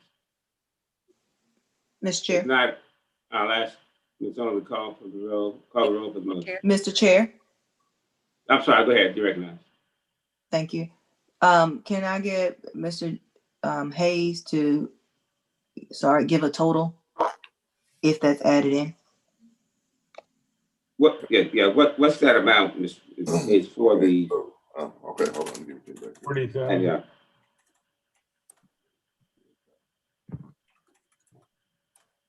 It was 40. McBride's total, sorry, Councilwoman McBride's total was 155,000. So with, and then the total adding in the motions for Livingston from the last time would take the total to 1.6 million. So if you add in the 40,000, it would be now 1,646,439 for lump sum appropriation.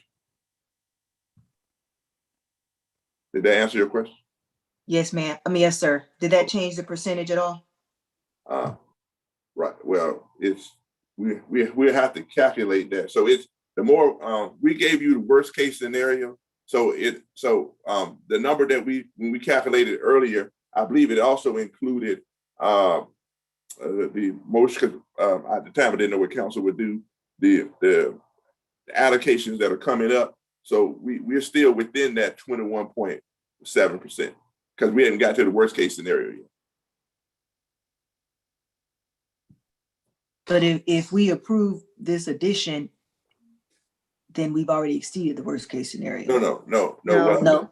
When I gave Director Ham the numbers earlier, we were using council motions for lump sum of $2,027,439. Right now, the number is $1,646,439. So you're below the $2,027,439. So we have not got to that point yet. Thank you. Mr. Ratio, you're recognized. I'm sorry, I should have lowered my hand. Okay, if there's no further discussions, I'll ask Mrs. Master call the roll. There are two hands up. Oh, I'm sorry, thank you. Ms. McBride? Mine down, I'm sorry. Yeah, I thought Ms. McBride was through anyway. That's right. Ms. Newton? Oh, thank you, Mr. Chair. I just wanted to say that I support the work of a lot of these organizations. I want us to maybe take a different look at how we're handling our lump sum appropriations. So I'm voting no on all the lump sum appropriations today, but that is not a sign of lack of respect for the work that's done here. Thank you. Thank you. Any further discussion? If not, I'll ask Ms. Mathis to call the roll for the motion regarding item 30D. Certainly. Malinowski, No. Pugh, Yes. McBride, Yes. Livingston, Yes. Teresa, Yes. Joe Walker, Barron, Yes. Overture Walker, Yes. Mackey, Yes. English, Yes. Newton. No. Motion passes. Thank you. That brings us to item 30E regarding United Way Fund. I think that's what you was referring to, Mrs. Teresa. Sorry, Mr. Chair, did you want me to speak to that one? Yes, that's when you was trying to speak to earlier. So. Thank you.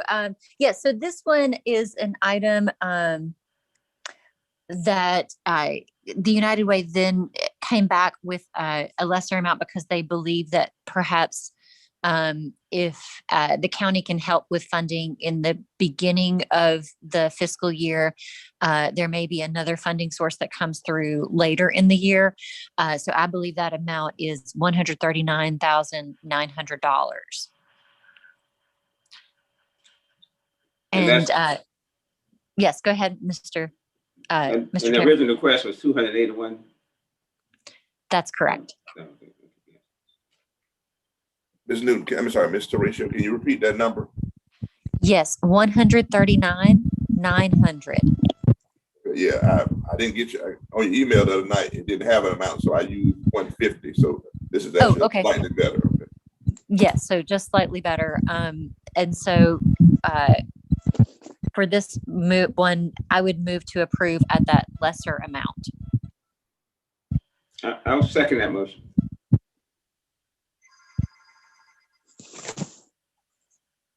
Any discussion? Ms. English?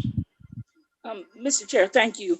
And this may be one for Administrator Brown, but is there a way that we could possibly, because of the work that the United Way does, and I know a lot of it is based on COVID and relief, is there a way that we could look at also using those ARP funds for this as well? Yes, ma'am. Okay. Which would also leave us money in that fund balance. Am I right? I'm just trying to get away from going below that percentage. Yes, ma'am. I understand. You're correct. We could potentially utilize ARP funds if they're deemed to qualify. Yes, ma'am. Okay, thank you. Ms. McBride, you recognize? Yeah. Mr. Livingston, as previously said, I actually recommended this program for funding 2 years ago because it was a pilot program. And it continues to, we've done the 2 years funding, and the additional funding was to be provided through the school districts. that these programs serve. So the school districts are getting COVID funds also.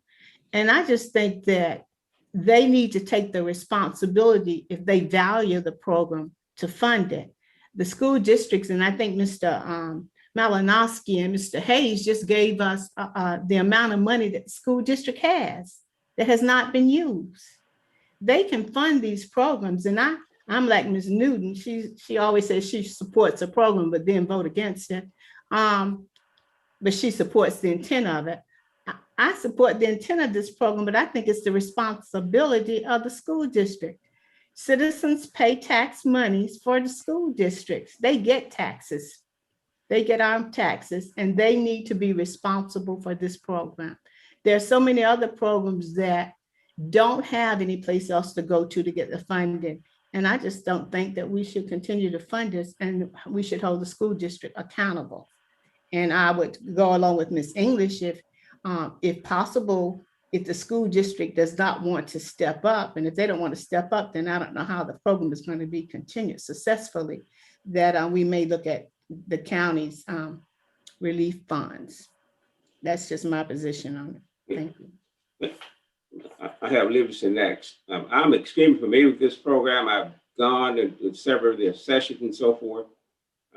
From my perspective, it's more than a school district program because of the amount of work they do with families in this particular program and deal with kids with trauma.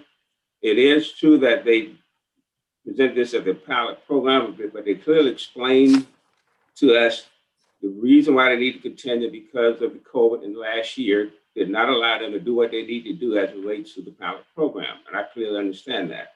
So that's the reason why, and they said why they were asked for funds this particular time. And that funding last year was $287,000. And this year they're asking because of the issues of COVID for $139,000. I think that's very reasonable for what they do and what that program does for the citizens of Michigan County. Mr. Ratio? Yes, Mr. Chair, is my internet connection okay? Because you were cutting out on my end. Oh, no, all that I said and I cut up. I hope not on everybody here, but go ahead. Hopefully everybody else heard. I just did not. Okay, great. I wanted to clarify that amount was not 139. It was 136,908. So just, I don't know if that makes a difference or not, but wanted to be clear. Thank you. Mr. Walker, you recognize. Thank you, Mr. Chair. Question. I thought, and perhaps I'm missing something here, but I thought we voted previously, maybe it was on the second reading, but to approve funding for United Way's Resilient Program. Did we vote for that once already?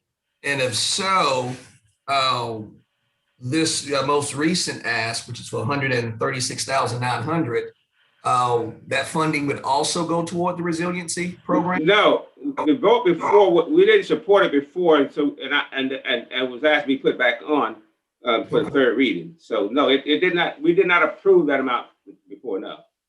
Okay, and I guess my second question, and maybe it's more of a rhetorical question than I guess an actual question, but it's my understanding that United Way recently received $10 million, I think, from Jeff Bezos. And certainly I don't like to count anyone else's money, but if they just received 10 million and then we have other agencies out there that actually need these funds as well, just sort of wondering, why United Way feels like they must have these funds from the county in order to get started or to start the program for the upcoming year.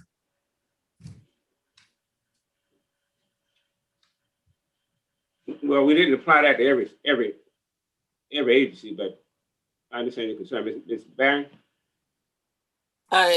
Yes, Mr. Chair. I wanted to, just as a clarification, I received information from United Way about this program, and nowhere in the proposal did they state that the school district was going to assume the responsibilities after year two.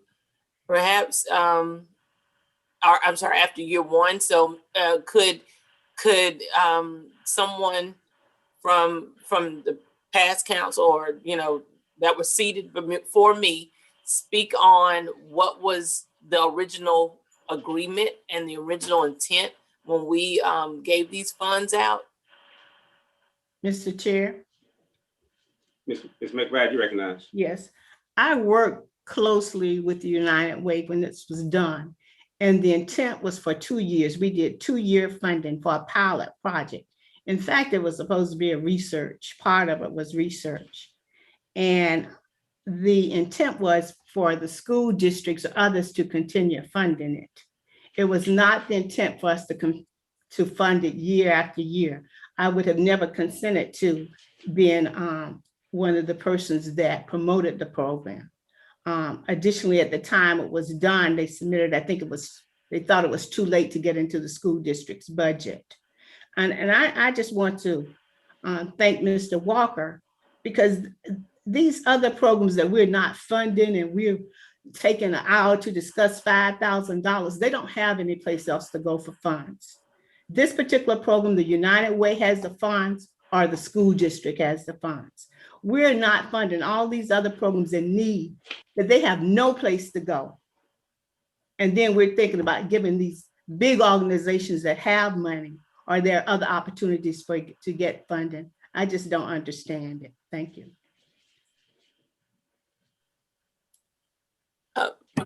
Mr. Chair, do I still have the floor? Yes, go ahead, please. So what I hear is that the intent was that the school district and or another organization was to assume the cost after year 2. It was mine because it was a pilot research program. Let me tell you from my knowledge of the program.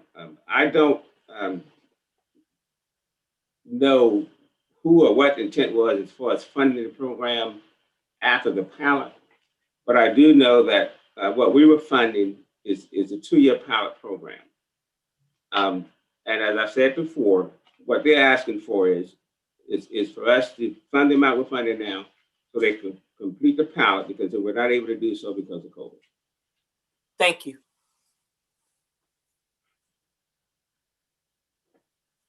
And Mr. Chair, they should have had money left over. Mr. Racer, you recognize. I knew you would call on me as soon as I put a bite of something in my mouth. Thank you, Mr. Chair. So as we look at some of these funding opportunities, I guess I want to ask at this time, if these entities are not funded, do we know, so can we clarify again the motion around entities that would have lump sum allocations and their opportunity for American Rescue Plan funding? I guess I'll leave my question at that, if that's a good enough question, and staff can feel free to help me clarify that question if they need to. Mr. Chair, this is the administrator. May I attempt to? You recognize, Mr. Thank you, sir. Right. Mr. Ratio, the motion that was approved was specific to approved organizations. There was also an additional discussion, and Ms. Newton, I believe, raised a question that just because the council maybe not approves a group, does that mean that that group may not still be eligible for these potential funds related to COVID-19 resources? And my answer was that those groups could still be eligible, but that we would not make any assumptions about what the council wanted to do, and we would bring back those groups to the council for consideration as a part of our information share for groups that we believe could be funded by COVID-19 resources. Great. And the reason I ask that is I don't want to stick it in some kind of, catch-22 where we are not approving entities because we don't want to dip below a certain amount of reserve fund or fund balance. But that puts us in a position where, these entities would not be funding when it comes time to look at rescue plan funds. So I guess what I'm asking is if these entities are not funded tonight, there will still be another opportunity down the road. I guess that's a question. I would say from the administrative perspective, any funding that we find to be available for these types of groups, we will let you know. The other information, Mr. Ratio, would certainly be in the purview of council. Okay, thank you. I'll leave it to the rest of my colleagues for further discussion.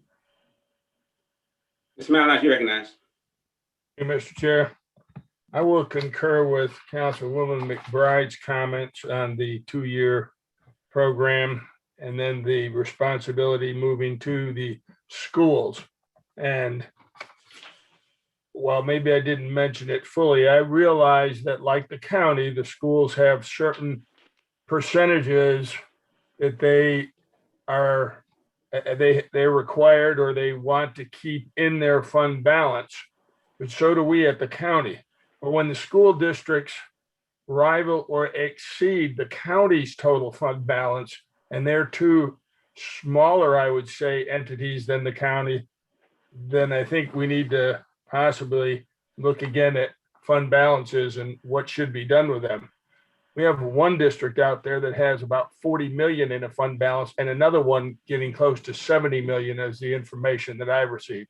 Now, with those types of fund balances, for them not to be able to come up with less than 150,000, I don't think we should even be debating this. Either they go to the schools where it was mentioned originally, or they don't have to take it.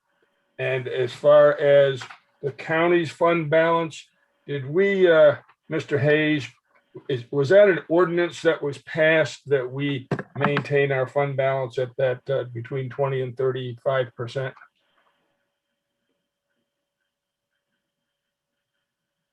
This is Stacey Ham, Finance Director. Yes, that is a ordinance that was passed by the council. The Okay. ordinance has to be between 20 and 35%. Right. Thank you, Ms. Ham. So to make the statement that we don't want to fund agencies because we might dip below our minimum fund balance, I think we need to rethink this. I don't believe we as a council should be turning around and violating ordinances that we expect everyone else in the county to keep. Thank you. Thank you. Any further discussion on item, what number was that? 30E. 30D. If not, I'll ask Ms. Masters call for the question. I'm calling the vote. Certainly. Malinowski, No. Pugh, Yes. McBride, No. Livingston, Yes. Tracio, No. Joe Walker, Barron, Yes. Overture Walker, No. Mackey,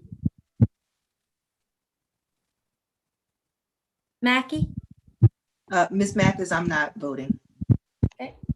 English, No. Newton,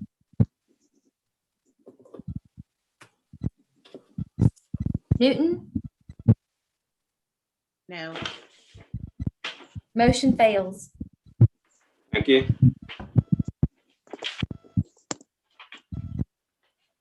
That now bring us to item 30. Yeah. Yeah, so, Chair, may I be recognized? Yes, please. Yes, so, that'd be 30F, and this is a motion co-sponsored by Councilwoman Horatio and Councilwoman Mackey about the group Mercy. I'm sure they can speak to that. Chair, the motion reference item 30 Yeah. I'll move to approve. The motion Second. for approval, is there a second? Second. It's moving properly second. Mr. Malinowski, you recognize. Thank you, Mr. Chair. I'd like some clarification on this from Mr. Hayes. I'm not sure if this is an eligible request or not, because it's my understanding that this group received an appropriation last year, that the guidelines indicate that you cannot, that you have to have a 1-year waiting period in between grants. Is that correct, Mr. Hayes? Yeah, Chair, may I be recognized? Yes, sir. Yeah, that is for the discretionary grant program itself, which is totally separate from lump sum. So yes, currently the group is being funded for FY21 out of the discretionary grant program by 8,000, but this money, if council so chooses, is not associated with the discretionary grant program. It's from lump sum appropriation. Okay, and certainly I have concern about the fact that I'm trying, I don't have their request in front of me, their request was for 250,000. So we are talking about approving them at a request, that at the requested amount that they made when other groups were funded at less than those requests. And I believe I looked earlier and this puts them in like the top 3 of fund receiving. I certainly can't support that. I could maybe support something lesser. I mean, I personally support them through goods and funds that I donate to them, but I can't support this amount of a request. Thank you. Plus, Mr. Hayes, did they submit an application this year? My understanding from my grants manager, they did not for the discretionary grant program because of the 1-year stipulation, because they got funding this year. So they did not request any for FY22 from the discretionary grant program, which is why I imagine they decided to take another route. Yeah, which another reason I can't support it. Thank you. Thank you. Mr. Horatio, you recognize. Thank you. If I can ask Mr. Malinowski, is there an amount that you would support or suggest? Well, I would suggest supporting them at last year's amount, Mr. Horatio, and the reason is the letter that I read that they provided us, it's like so many other agencies. They're saying, well, we are not getting the state or the federal funding or this grant or that grant that we previously got. And these individuals then come to Richland County and think that we're the unending supply of funds to make up for their shortages from other areas. And so that's what I don't like when these groups continue to come to us because they're not getting it from someone else. Like I said, I'd be willing to support them at last year's amount. Thank you, Mr. Malinowski. Can I ask a follow-up question? Sure. Go ahead, please. Okay. Could you just state that amount for everybody's benefit? Ooh, I got to get to the book here. Do you have that, Mr. Hayes? Yeah, so for currently for FY21, the discretionary grant committee awarded the group and council approved $8,000 for Mercy. $8,000.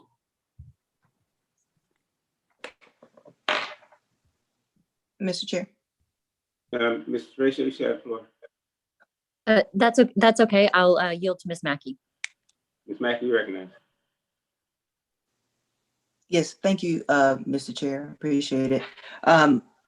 Ms. Malinowski, I hear your concerns and I appreciate you sharing those. My understanding was based off of what Mr. Hayes said, that because the group received discretionary funding last year, they could not apply for it again this year. So they went an alternate route to get funding. Due to COVID, as you mentioned, a lot of nonprofits have been impacted. And this nonprofit does help a community that is greatly in need right now with homelessness and mental illness within our community.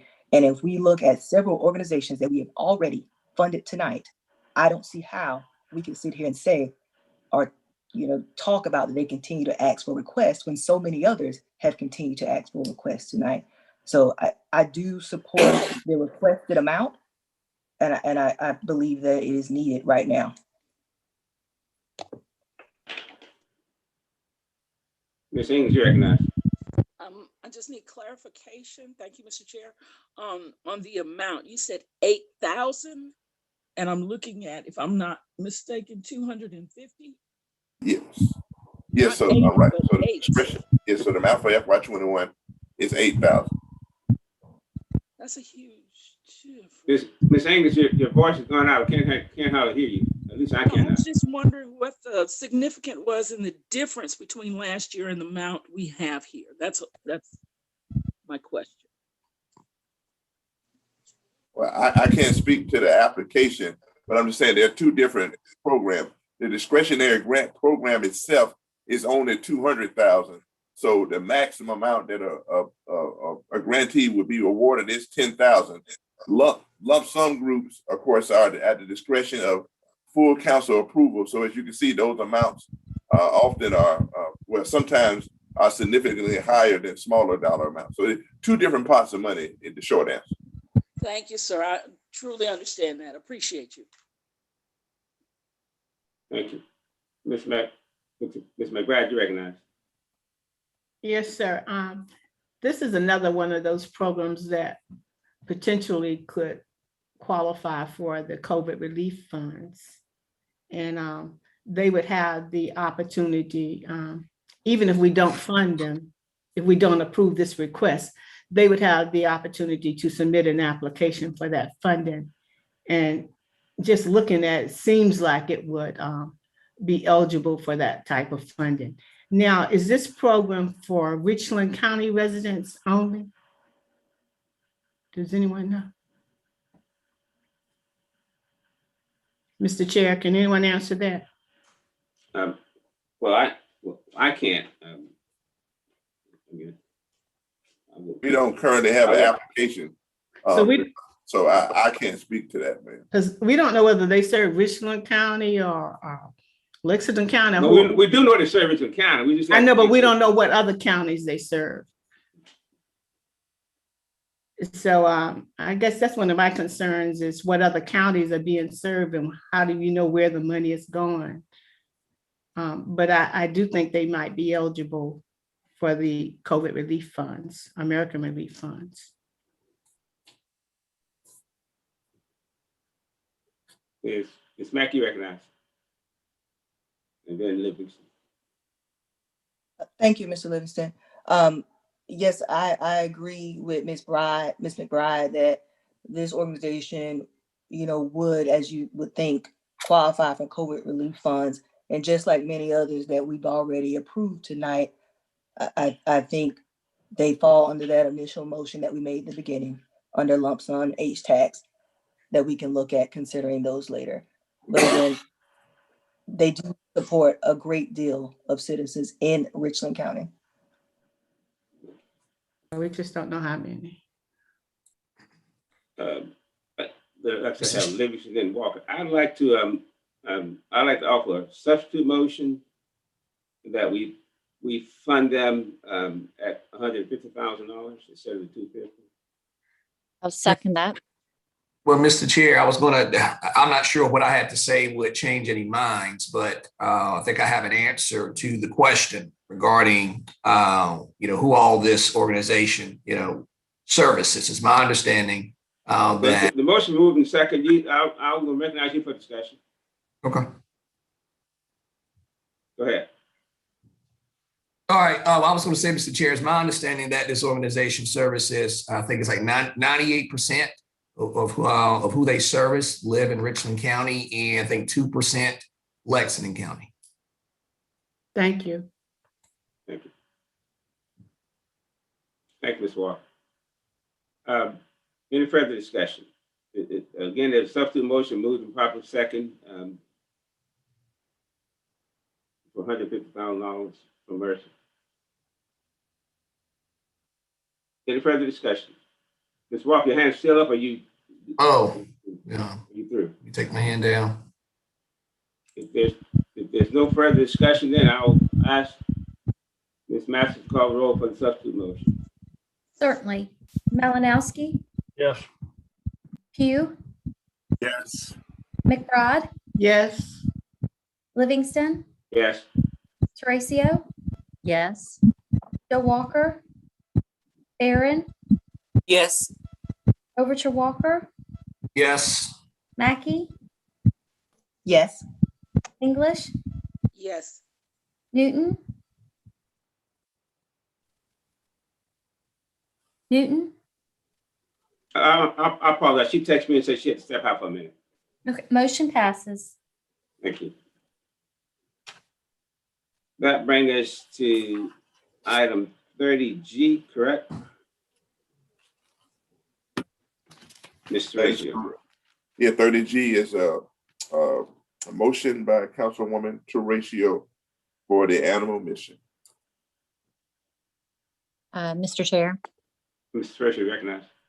I would move to approve this item. It's a relatively small amount of money, but it will make a huge difference in the spay and neuter program, which I believe really supports the efforts of our Animal Services Department. Yeah, just move to approve. The motion for approval for item 30G, is there a second? Second. Moving properly, second. Any discussion reference item 30G? Mr. Chair, Yes. McBride, you recognize. yes. Well, I really had to beg hard for 10,000 for teaching kids how to save their lives. We provide, I think, almost $1 million contract with the City of Columbia for animal control. And so I think that the county has done more than its share in providing funding for the spay and neuter program. So I really think that money is already available for that. And given the circumstances of the budget now, I just can't see supporting that since we do have those funds already allocated. Thank you. Malinowski. I'd just like to thank Councilwoman Newton for saying what I wanted to comment on. Thank you. I agree with her. Thank you. Any further discussion reference item 30G? Mr. Chair, Mr. Barron, you recognize. just out of curiosity, did this organization put forth an application? Mr. Ratio, do you have an answer to that question? I believe they submitted for a grant application. Maybe Mr. Hay, Director Hayes can help No, with we that. don't have a, so this is, since they're not listed in the recommended budget book, we did not receive a lump sum application. So if council approves, they would have to submit an application, and just like the other groups. Thank you. So to be clear, I thought in previous conversations, because we had such a lengthy conversation about this, that organizations should submit an application in order to be, in order to receive these funds. Am I mistaken? Is that not the process that they should do it prior to a motion being made on their behalf? May I be recognized, Chair? Yes, Mr. Hayes. But again, and Councilwoman Barron, I'm just going to speak from a historical standpoint. Again, the vast majority of the groups, especially the ones that are listed, I think on page 89 in the budget book, these are groups that have been previously funded, and then they submit an annual application. Now, you do have some groups that come in that were not previously funded, and they come by way of council motion. So they would not be already on the application list that we have. So they would have to turn in the application after the fact. So only the groups that have previously been funded by council through lump sum do we make aware of the application, because obviously staff does not want to be presumptuous and open up the application to other groups, because they must come by way of council motion. Okay, thank you for clearing that up, because I have a vivid recollection of going around and around about an organization that Ms. McBride sought funding for. And so but thank you for clearing that up. So I feel real good about it now. Thank you. Mr. Malinowski. Thank you, Mr. Chair. Mr. Ratio, where is this group located? This is the group that is by like the Humane Society off of whatever road that is. It's not Shop Road. I guess it's Humane Lane.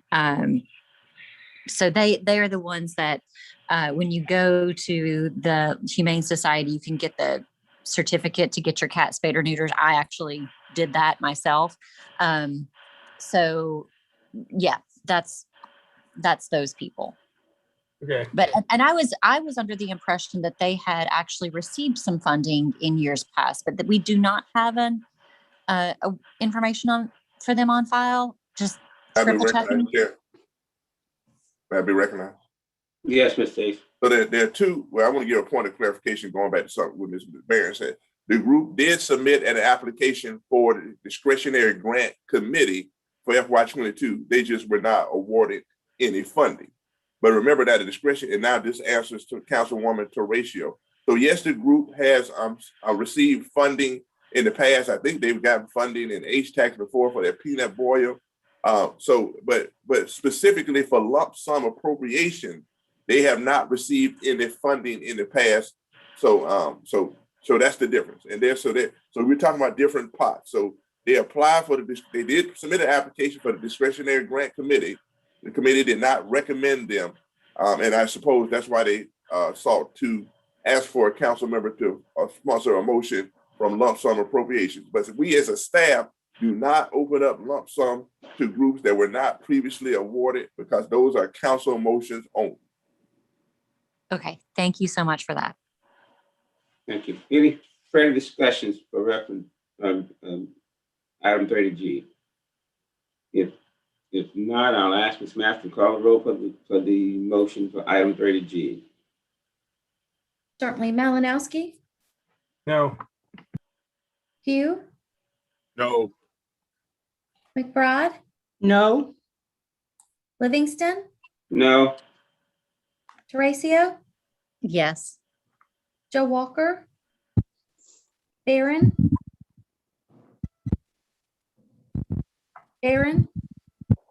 Overture Walker, No.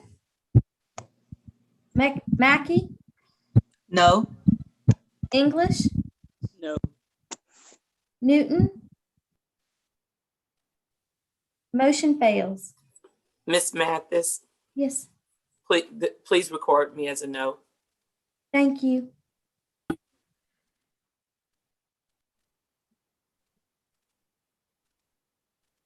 That passes, correct? That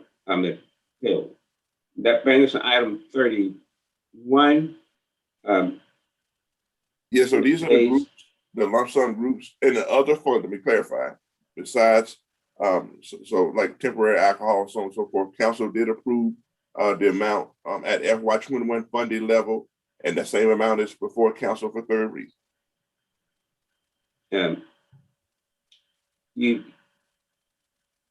The chair entertain a motion. Motion to approve. Motion for approval.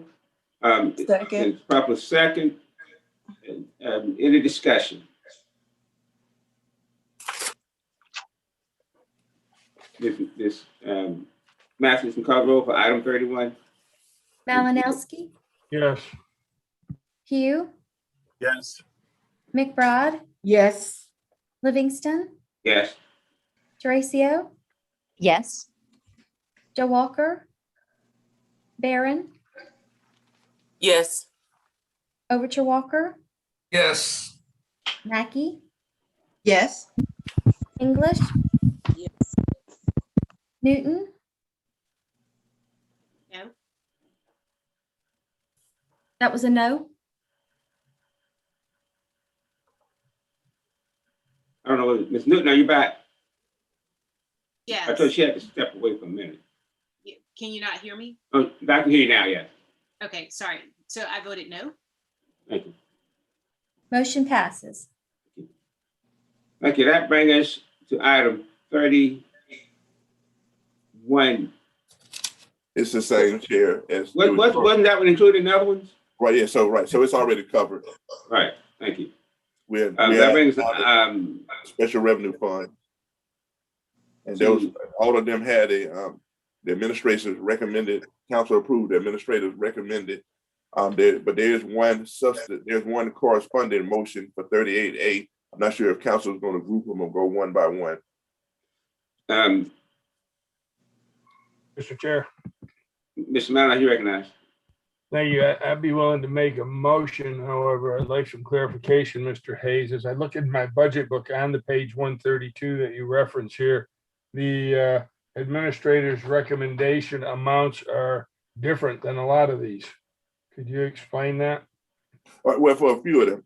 So the if you show me one that may be different, I think you may be thinking about.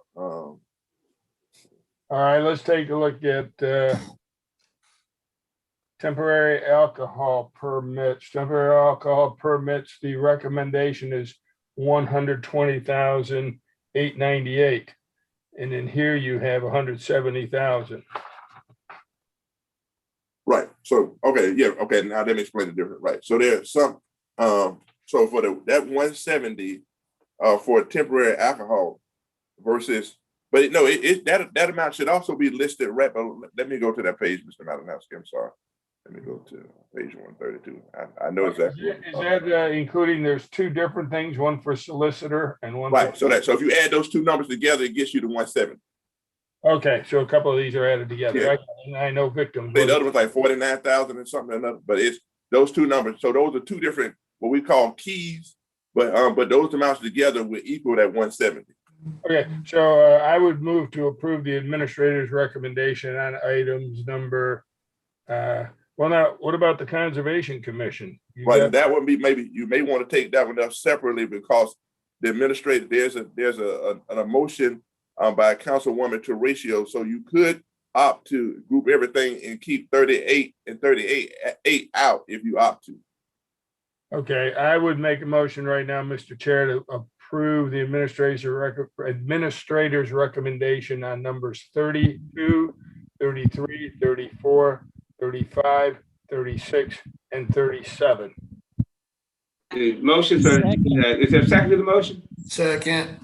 Is there 32 through 37? Second. It's moving proper second for approval of item 32 through 37 per the administrator's recommendation.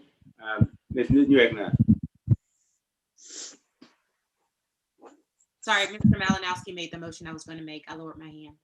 Thank you. Mr. Ratio? Sorry, sorry. Okay. Any further discussion reference to motion item 32 through 37? If not, then I'll ask Ms. Master to call the roll for the motion. Malinowski, Yes. Pugh, Yes. McBride, Yes. Livingston, Yes. Terratio, Yes. Walker, Barron, Yes. Overture Walker, Yes. Mackey, Yes. English, Yes. Newton, Yes. motion passes.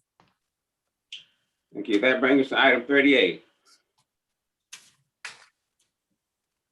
Yes. So that is a motion. The administration's recommended amount of $1,033,470, but there's now also a companion motion that had to do with restoring some amounts back to the Conservation Commission. I'll allow, I would ask Mr. Ratio to speak to that. Thank you, Director Hayes. I hope I can do it some justice. So this is part of after discussing with the Conservation Commission and understanding more about sort of the division of resources and staffing. There was a motion to restore the $100,000 to the professional services line item because there is a need for that fund in this fiscal year that's already been established, and to approve the general fund transfer of the 143,988 for specific, I guess, parks or properties that are under the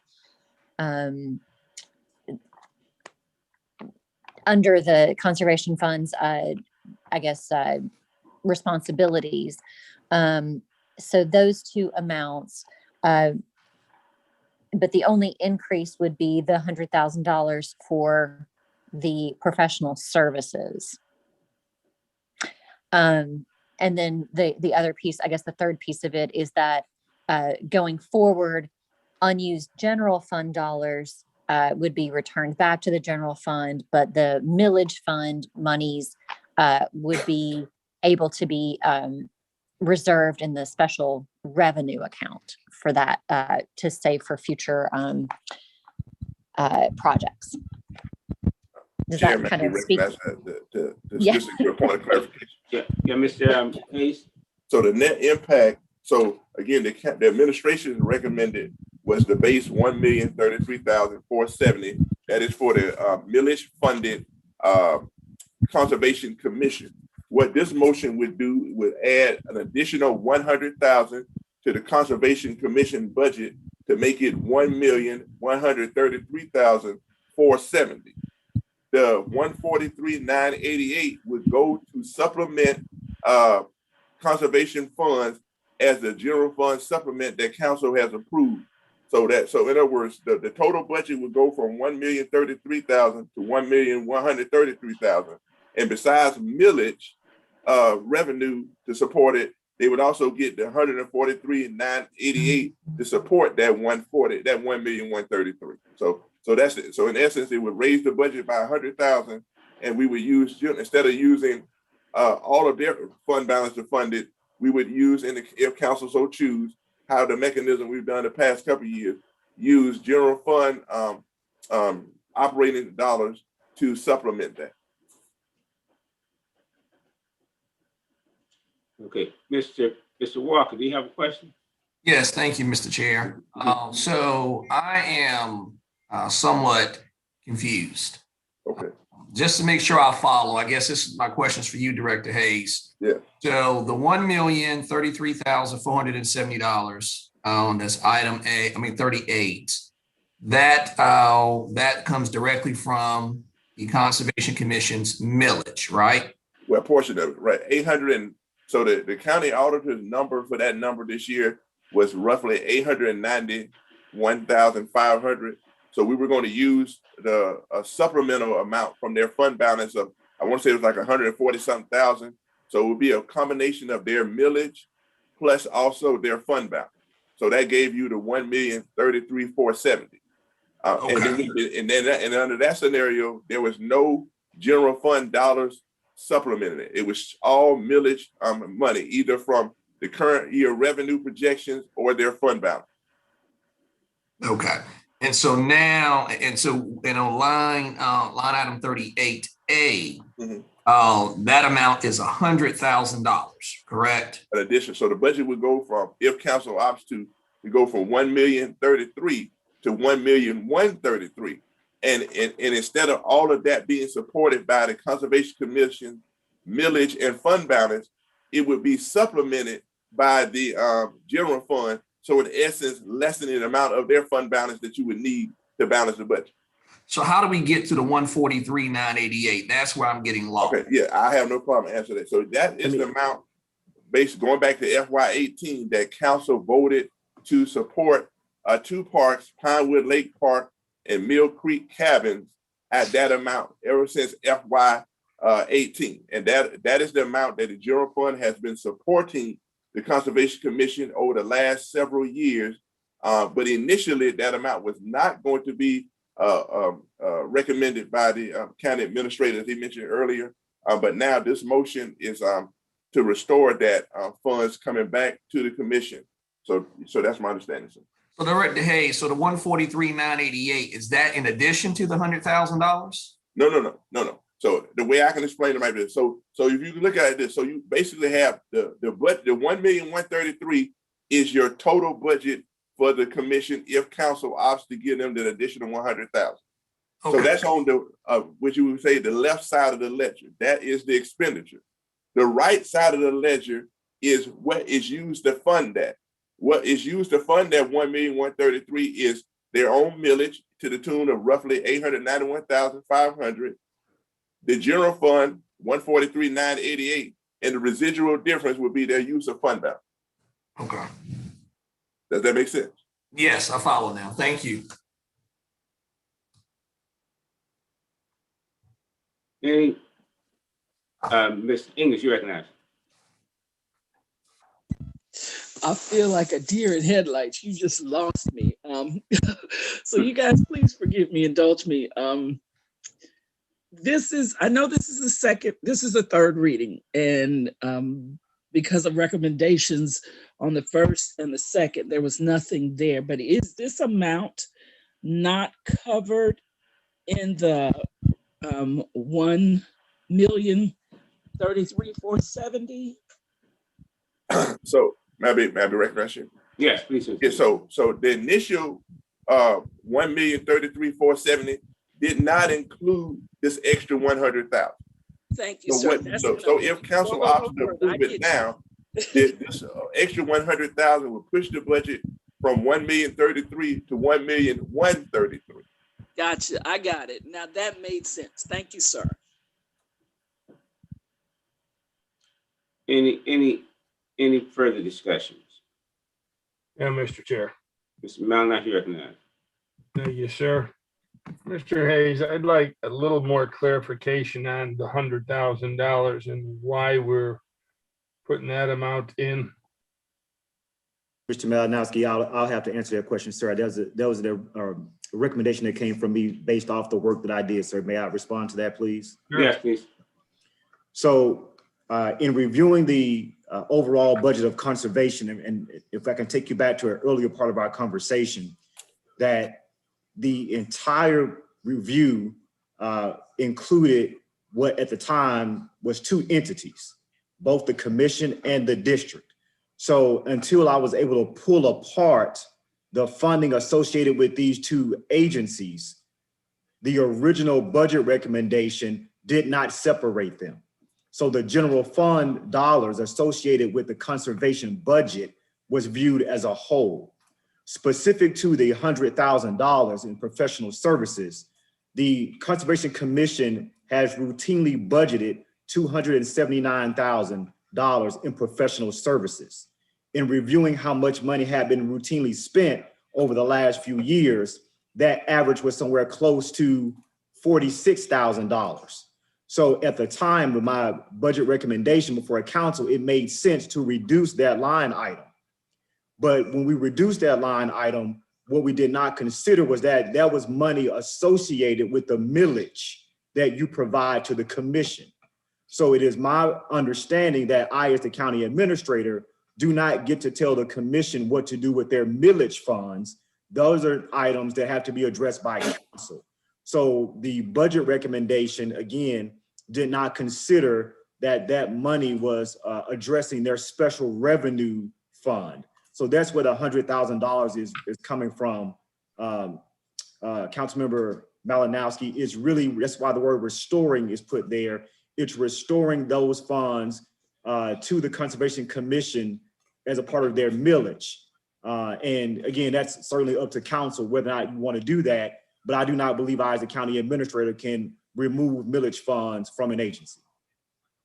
Okay, thank you, Administrator Brown. And Mr. Hayes, Director Hayes, in arriving at this total dollar figure that we have, this $1,133,000, you're adding in the 143,988, the 100,000, and then the amount recommended in the budget book by the administrator, 780. No, sir. So the only way I can try to explain it is just looking at it from a basic T account ledger. So you got two, so you have the expenditure side of a budget. The expenditure side of their budget is 1 million, if council opts to 1,133,000. How that is funded is three pots of money. Funded by their millage of 891,500, if my memory serves me correctly. Funded by the 143,988 from the general fund, And that residual difference that's needed would come from their use of fund balance. So the 143,988 is not an expenditure, it's a funding source. Does that make sense? I guess I'm just wondering what happened to the administrative recommendation in the budget book, that amount.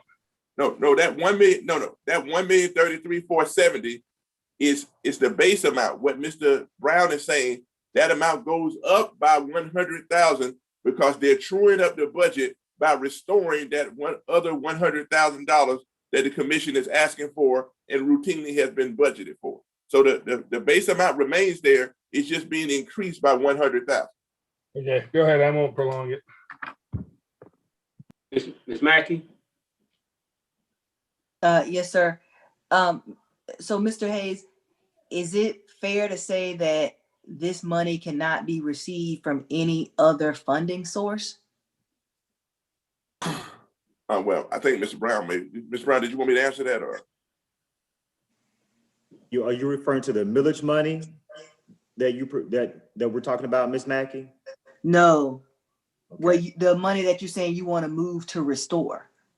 That's correct. So that $100,000 that we're talking about, that I asked to remove from the budget originally, was associated with their millage. That's correct. Okay. And then the funding to manage those properties listed. That was something that was approved by council back, I believe Mr. Hayes said fiscal year, maybe 17 or 18. That's correct, 18. But those are funds that were approved specifically for the management of Pinewood Lake Park, Mill Creek, and Cabin Branch. So that's a separate agreement that was a separate approval, which are general fund dollars, which again, certainly is under the purview of the council. So the reason why I, after reviewing everything, I went back and said to put this back on the table is because, again, that was a council action. And I needed to make sure that you understand that this is a council action. And if you want to change it, you can. But again, I, as the administrator, can't just come in and change a council action. So that yes, was I understand. Is okay. this commitment written somewhere in an ordinance, or is there a contract that states that we must fund them at this amount for said amount of time? So there was a motion that was made and an approved motion to that effect, that there was an annual contribution of $143,988 for the management of Pinewood Lake Park. And I don't think Mill Creek and Cabin Branch were in it at the time, but they are now. And so when the motion was made at that, it just always comes out of the general fund, but that is not included anywhere else in our line item budgets? Like it hadn't been included with lump sum or anything, any other category previously? No, ma'am, that money has been a transfer out from the general fund to the Conservation Commission. And just quick clarification, Ms. Mackey, at one point in time, there was a foundation that the council was giving funds to manage Pinewood Lake, for example. And since there became some issues with that process, we asked the Conservation Commission to take those duties over and transferred some of the money to them from the general fund to do that. That's why it's separated from their millage amount. Okay. And so how do we know they actually need that amount of money? Can we not fund at a lesser amount? At that time, it was just based on what it was costing to do what was required to be done, but related to Pinewood Lake at that time. And Ms. Mackey, to your question, that's why the language also says that any of these funds that you decide, if you decide to allocate, that any of those funds that are unexpended must return back to the general fund. Because over the last couple of years, and some of it's staffing and all that, but at the end of the day, all the money hasn't been used, which is why we were originally talking about the identified $269,000. That's why, again, that's where that came from. So the original budget recommendation was, let's use that $269,000 that has not been utilized over the last 3 years from unexpended funds to account for the general fund contribution for this year. But that was, again, with the understanding that the Conservation Commission and the district were in essence one and the same, but they're not. So again, uncoupling, detangling all of that is how we get to where we are now, separating out all those issues. So unlike the district, the commission has an ordinance that we have, and we have an agreement that's been approved by council through motion to fund them for the management of those parks. So that's why that information was put in the budget, because that came after a thorough review of all of the stuff associated with Conservation Commission and district. And that's why my recommendation changed as compared to what it was before I knew the details that I just shared with you during this meeting. Thank you. Yes, ma'am. Next, I have Ms. McBride. Yeah, this will be quick. I just want to be sure, Mr. Brown, is this your recommendation that we're discussing now? Yes, ma'am. It is my recommendation that we are discussing now, but certainly presenting this to you, it's still what does council want to do now that you have the details of this information? I understand. Yes, ma'am. And is it not the responsibility of the Conservation Commission to take care of our parks like Pinewood Lake and Mill Creek? Is that not a part of their millage funding or their responsibility? No. So it's not their responsibility, Mr. Brown? Who is that answering that? No, my point is, it originally was not their responsibility. It was added on. I understand originally because we decided to give it to let somebody else do it. But if we look at the ordinance, is this not a part of their responsibility? I know what we did. We paid them the add-on for that. I understand that part, but I'm going back to the intent. I understand your question. Go ahead. Okay. Yeah. Yes, ma'am. There's a question that I raised in the conversation with the commission.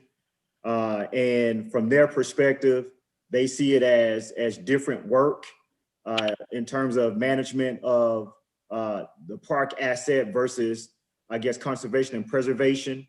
And, you know, from the conversation and from the way council handled this, it led me to believe that council believed that it was different work. And that's why they did not require them to use the millage and provided additional funding. So I'm not sure that I 100% agree, but the determination has been made based off the actions that were taken. Okay, so for this year, this is what we're determining, but we're going to actually look into it and see if we can come up with some concrete issues or concrete practices or policies for the Conservation Commission. Can we look at that later? We can, and I would just simply say, you know, one of the things that we talked about, and I won't get into a long conversation here, but the commission did point out some information that I was not aware of. And I went back and I looked at that, and I thank them for pointing some things out to me because I appreciated that, because I am still relatively new to Richland County here, less than 2 years. But in reviewing the information that they pointed out to me, I also noticed that the ordinance communicated some responsibility that the commission had to the county council. So specifically, the commission is supposed to come to the council as a part of the ordinance and provide you with a plan that communicates the things that they're doing, which would help identify projects that you may associate with, you know, conservation efforts or other efforts that you may think are the same or different from management of Pinewood Lake Park. So I think that those things could be vetted out as a part of that process even before we got to this point. And because again, that's part of the ordinance as well. So again, a learning process for me, certainly, but the ordinance is also clear for the work of the Conservation Commission that they're supposed to come to the council on an annual basis and present a report to you of the projects and a financial strategy for how they're going to go about trying to handle those projects. And the ordinance actually says, with emphasis being placed upon minimizing the utilization of public monies and maximizing the utilization of other resources such as grants, public donations, and et cetera. So again, a very big learning experience. But as Mr. Ratio mentioned earlier, I've had a couple of conversations with the district and the commission and have committed to them that we are going to follow the ordinance next year, and we're going to be very collaborative in making sure that that happens. Okay, and we can sort of determine what's policy and what's practice. Thank you. Thank you. Thank you, Ms. McBride. Ms. Newton, you recognize. Thank you, and thank you, and I'll be really quick. So two things, just one, based on what you just said. So there's some responsibilities outlined in the ordinance that the Conservation Commission hasn't been necessarily doing that will now begin to be done. Is that correct? That's correct. I did have that conversation with Mr. John Grego and highlighted that, again, as they pointed out some things for the council or specifically for the administrator to be aware of, I pointed out some of those things for the commission as well. Thank you. And then my other question, understanding that now any unused general funds will be returned to the general fund. I just did want to clarify for the public that in terms of those funds that we've been allocating for the maintenance of these parks, et cetera, that those funds have never been fully expended. So that's something that would need to be looked at as part of the financial strategy. Is that correct? That is correct. Okay, thank you. Thank you. Any further questions? So what's before us really is item 38 and the companion at 38A. Any further questions reference 38 and 38A? If not, I'll ask Ms. Masters to call roll for the vote for item 38 and 38A. Mr. Chair, I think Ms. Mackey had her hand up still. Thank you. Sorry, lowering now.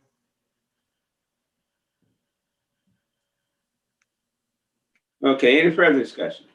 Mr. Chair, I do have a question. Just one final question. This is for Administrator Brown. Mr. Brown, these the funds here, this $100,000. Is the Conservation Commission, are they entitled to these funds, or if council decided to have some other entity maintain Cabin Branch, Mill Creek, and Pinewood Lake Park, those funds could be allocated for some other entity to maintain these parks or these projects? Yes, sir. And I'm going to answer the question the way I believe you intended it. The $100,000 is associated with their millage, so that's okay. With 143,988, yes, sir. You could use those funds for anyone that you wanted to manage the park. And the 143,988, that comes from the general fund, right? That is correct. And to your knowledge, does the commission understand that they're not entitled to those funds? That this is part, I guess, like you said, the agreement that the county's had with them for some years now? So I'm going to answer their question politely and say they did not agree with my assessment that unused funds given to them from the general fund should go back to the county. They believe that they should go to their fund balance, but based on the ordinance, the special revenue fund that they have is a separate and segregated fund. And as you all have talked about here on this meeting, if the general fund dollars are for a different purpose than which the special revenue fund is for, then they cannot be mingled. And so my assertion would be correct and theirs would not be. Well, I guess, Mr. Brown, what I'm asking is, do they understand that the general fund dollars, that we're not required to appropriate that for them every year, the 143,988? If, in other words, if we decide to look at some other entity to manage these three projects, if you will, they're not entitled to the 143,988 annual. Yes, sir. I think as long as we told them that they would no longer be required to manage the parks, that they would understand that. Okay, thank you. Yes, sir. Thank you. Thank you.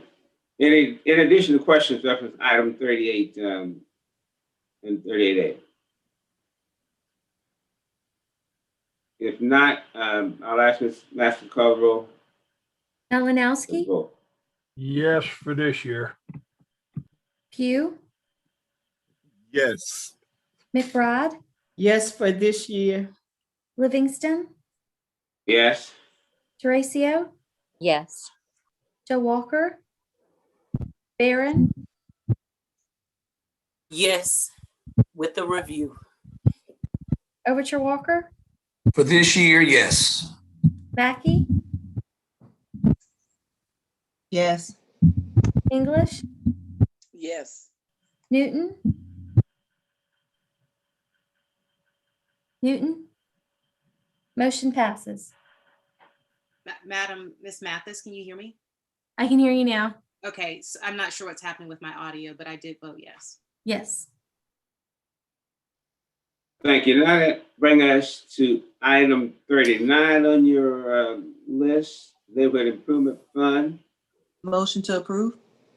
Second. For approval, proper second, in discussion. There being none, Mrs. Mathis, can you call the roll for item 39? Malinowski, Yes. Pugh, Yes. McBride. McBride. Livingston, Yes. Teresa, Yes. Joe Walker, Barron, Yes. Overture Walker, Yes. Mackey, Yes. English, Yes. Newton. Yes. McBride, yes. Thank you, ma'am. Motion passes. Thank you. That brings to item 40. Chairman, Item 40. These are mainly all revenue funds? It would, It's- but 40 Chair- through, so Chairman, I be recognized? yeah. Yeah, so the rest of these are what the administrator did recommend and council did approve a second reading. My only caveat would be for item number 40, the H-Tax, you will notice that that 7.4 million, which is the revenue amount. So that this number is going to be changed based off council motion. So I did want to note that if your motion could be stated, if it's council pleasure, to the dollar amount would be adjusted per the council motions, H-Tax council motions that were made previously tonight. I mean, however you want to word it that way. Mr. Chair. Ms. McBride, you recognize? Item 42, the sheriff's fund, is that the funding for Heathwood? No. Private that- school that for would- a school that- resource officer? No. Okay. Item 46. Item 46 is school resource officer. Okay, but and the Heathwood is included in that? Yes, ma'am. I don't want to overstep my bounds, speak for the sheriff, but yes, it is. Okay, thank you. Mr. Chair. Mr.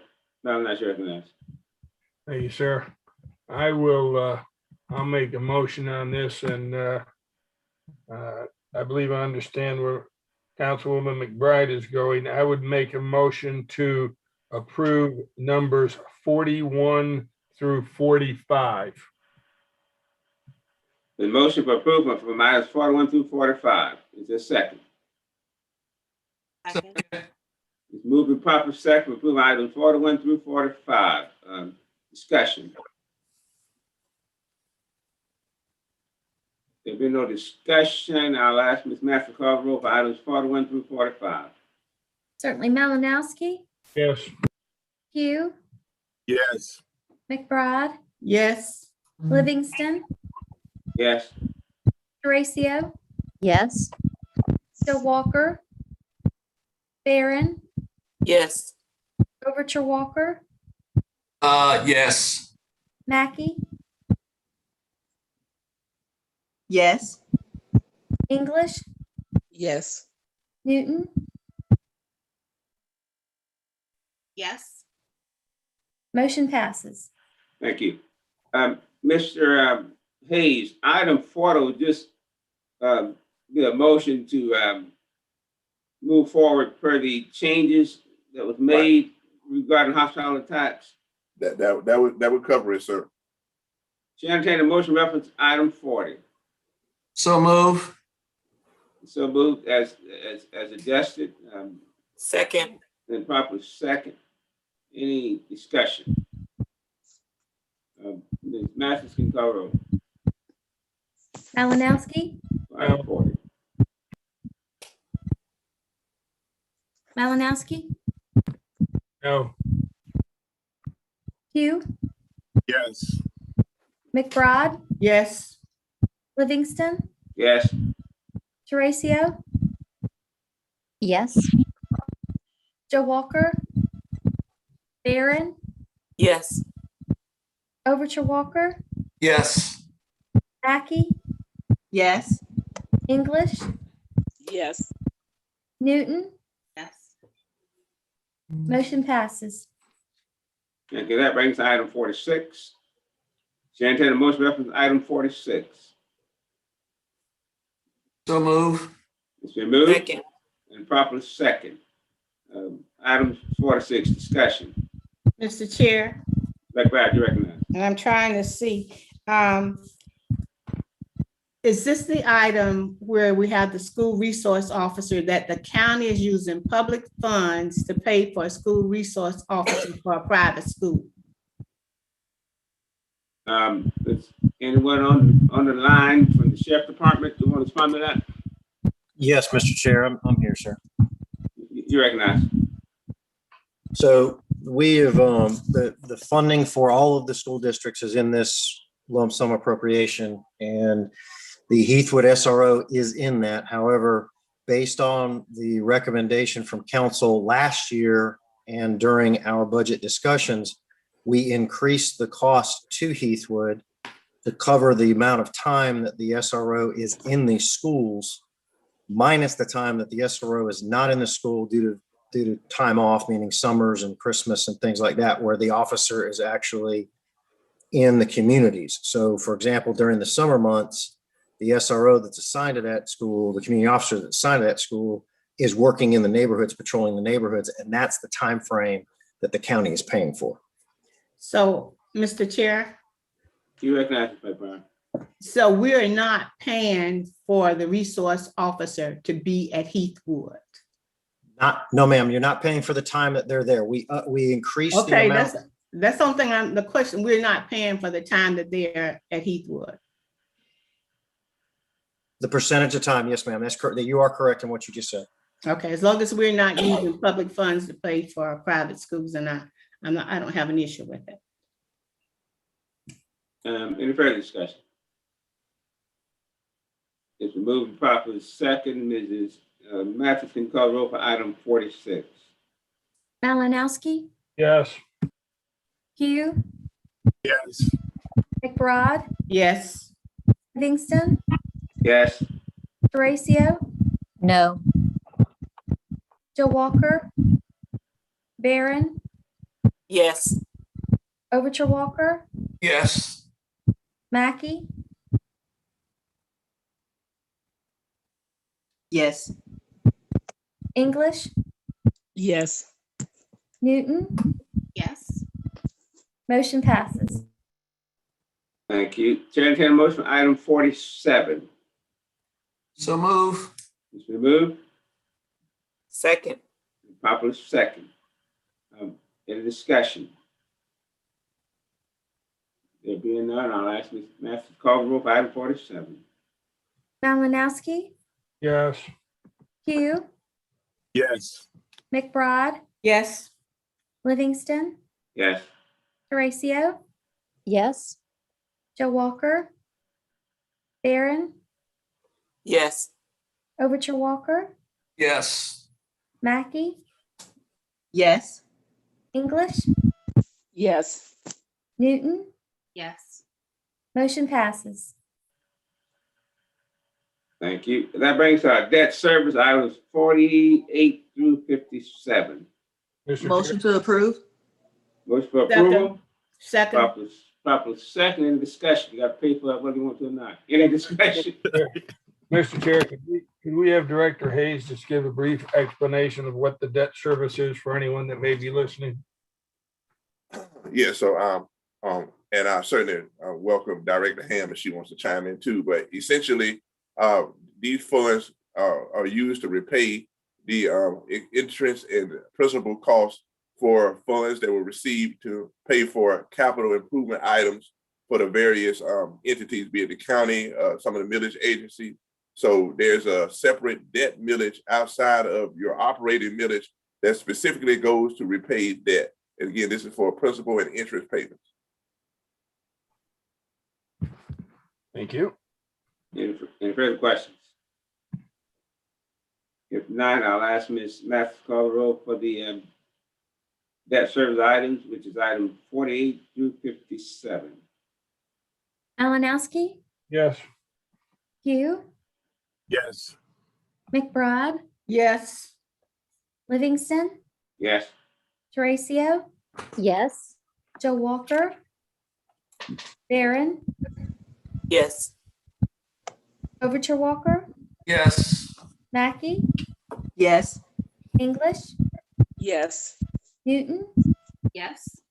motion passes.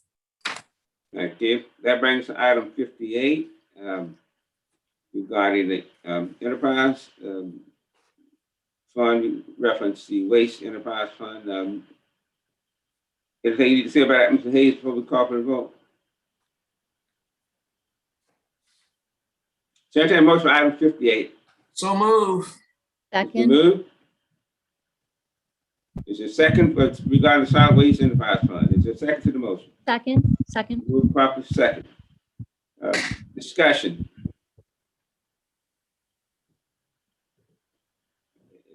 No further discussion. Ms. Mathis can call the roll for the for item 58 regarding the enterprise fund for solid waste. Malinowski, Mr. Chair, aren't we doing them all together? We can. I was waiting on the motion, but if you want to make a substitute motion to carry 50. Substitute motion, we approve 58, 59, and 60. second, Substitute motion second.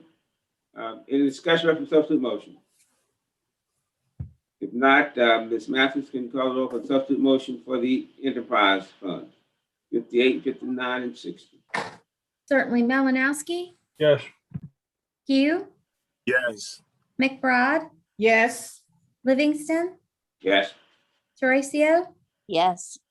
Joe Walker, Barron, Yes. Overture Walker, Yes. Mackey, Yes. English, Yes. Newton, Yes. motion passes. Thank you. The next item, as you may recall, the item on our agenda, item 3, we'll take up after we complete budget items. So Chair will entertain a motion regarding item 3. That is the ordinance regarding the budget. Entertain a motion for item 3. So move. It's been moved. Second. Proper second. In discussion.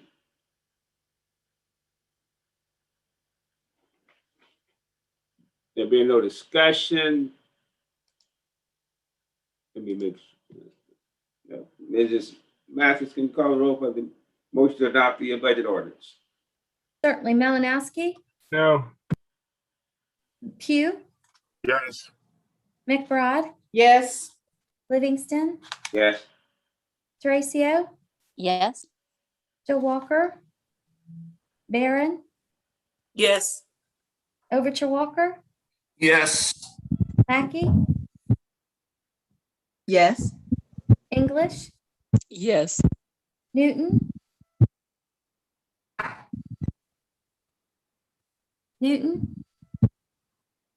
motion passed. Did you hear me, Ms. Mathis? Here, may I be recognized? Let me make sure she got the votes. Ms. Did Newton, you get everyone votes, Ms. Mathis? can Ms. Newton repeat her vote? I'm sorry. Yes. Yes. Motion passes. Thank you. Now, you can be recognized. You recognize me. Can we get a reconsideration of everything tonight so it can be clinched? Chair, Move for reconsideration. Move for Second. reconsideration. Moving properly second. Ms. Rachel, you have a question? That's exactly what I was going to ask. So Thank you. It's moving properly second for reconsideration. It is Mathis, can you call the roll for the motion for reconsideration? Mr. Chair, Ms. Mack? Mac, yeah, can I reconsideration of what items? The budget itself, yes. And the ordinance. Thank you. Any further questions? Ms. Ing, do you have a question? No, is my hand up? No, I just saw your name on the screen there. Ms. Mathis, can you call the roll? Malinowski, Yes. Hugh, Oh, McBride, No, Livingston, No. Teresa, No. DeWalker, Barron, No. Overture Walker, No. Mackey, No, English, No. Newton,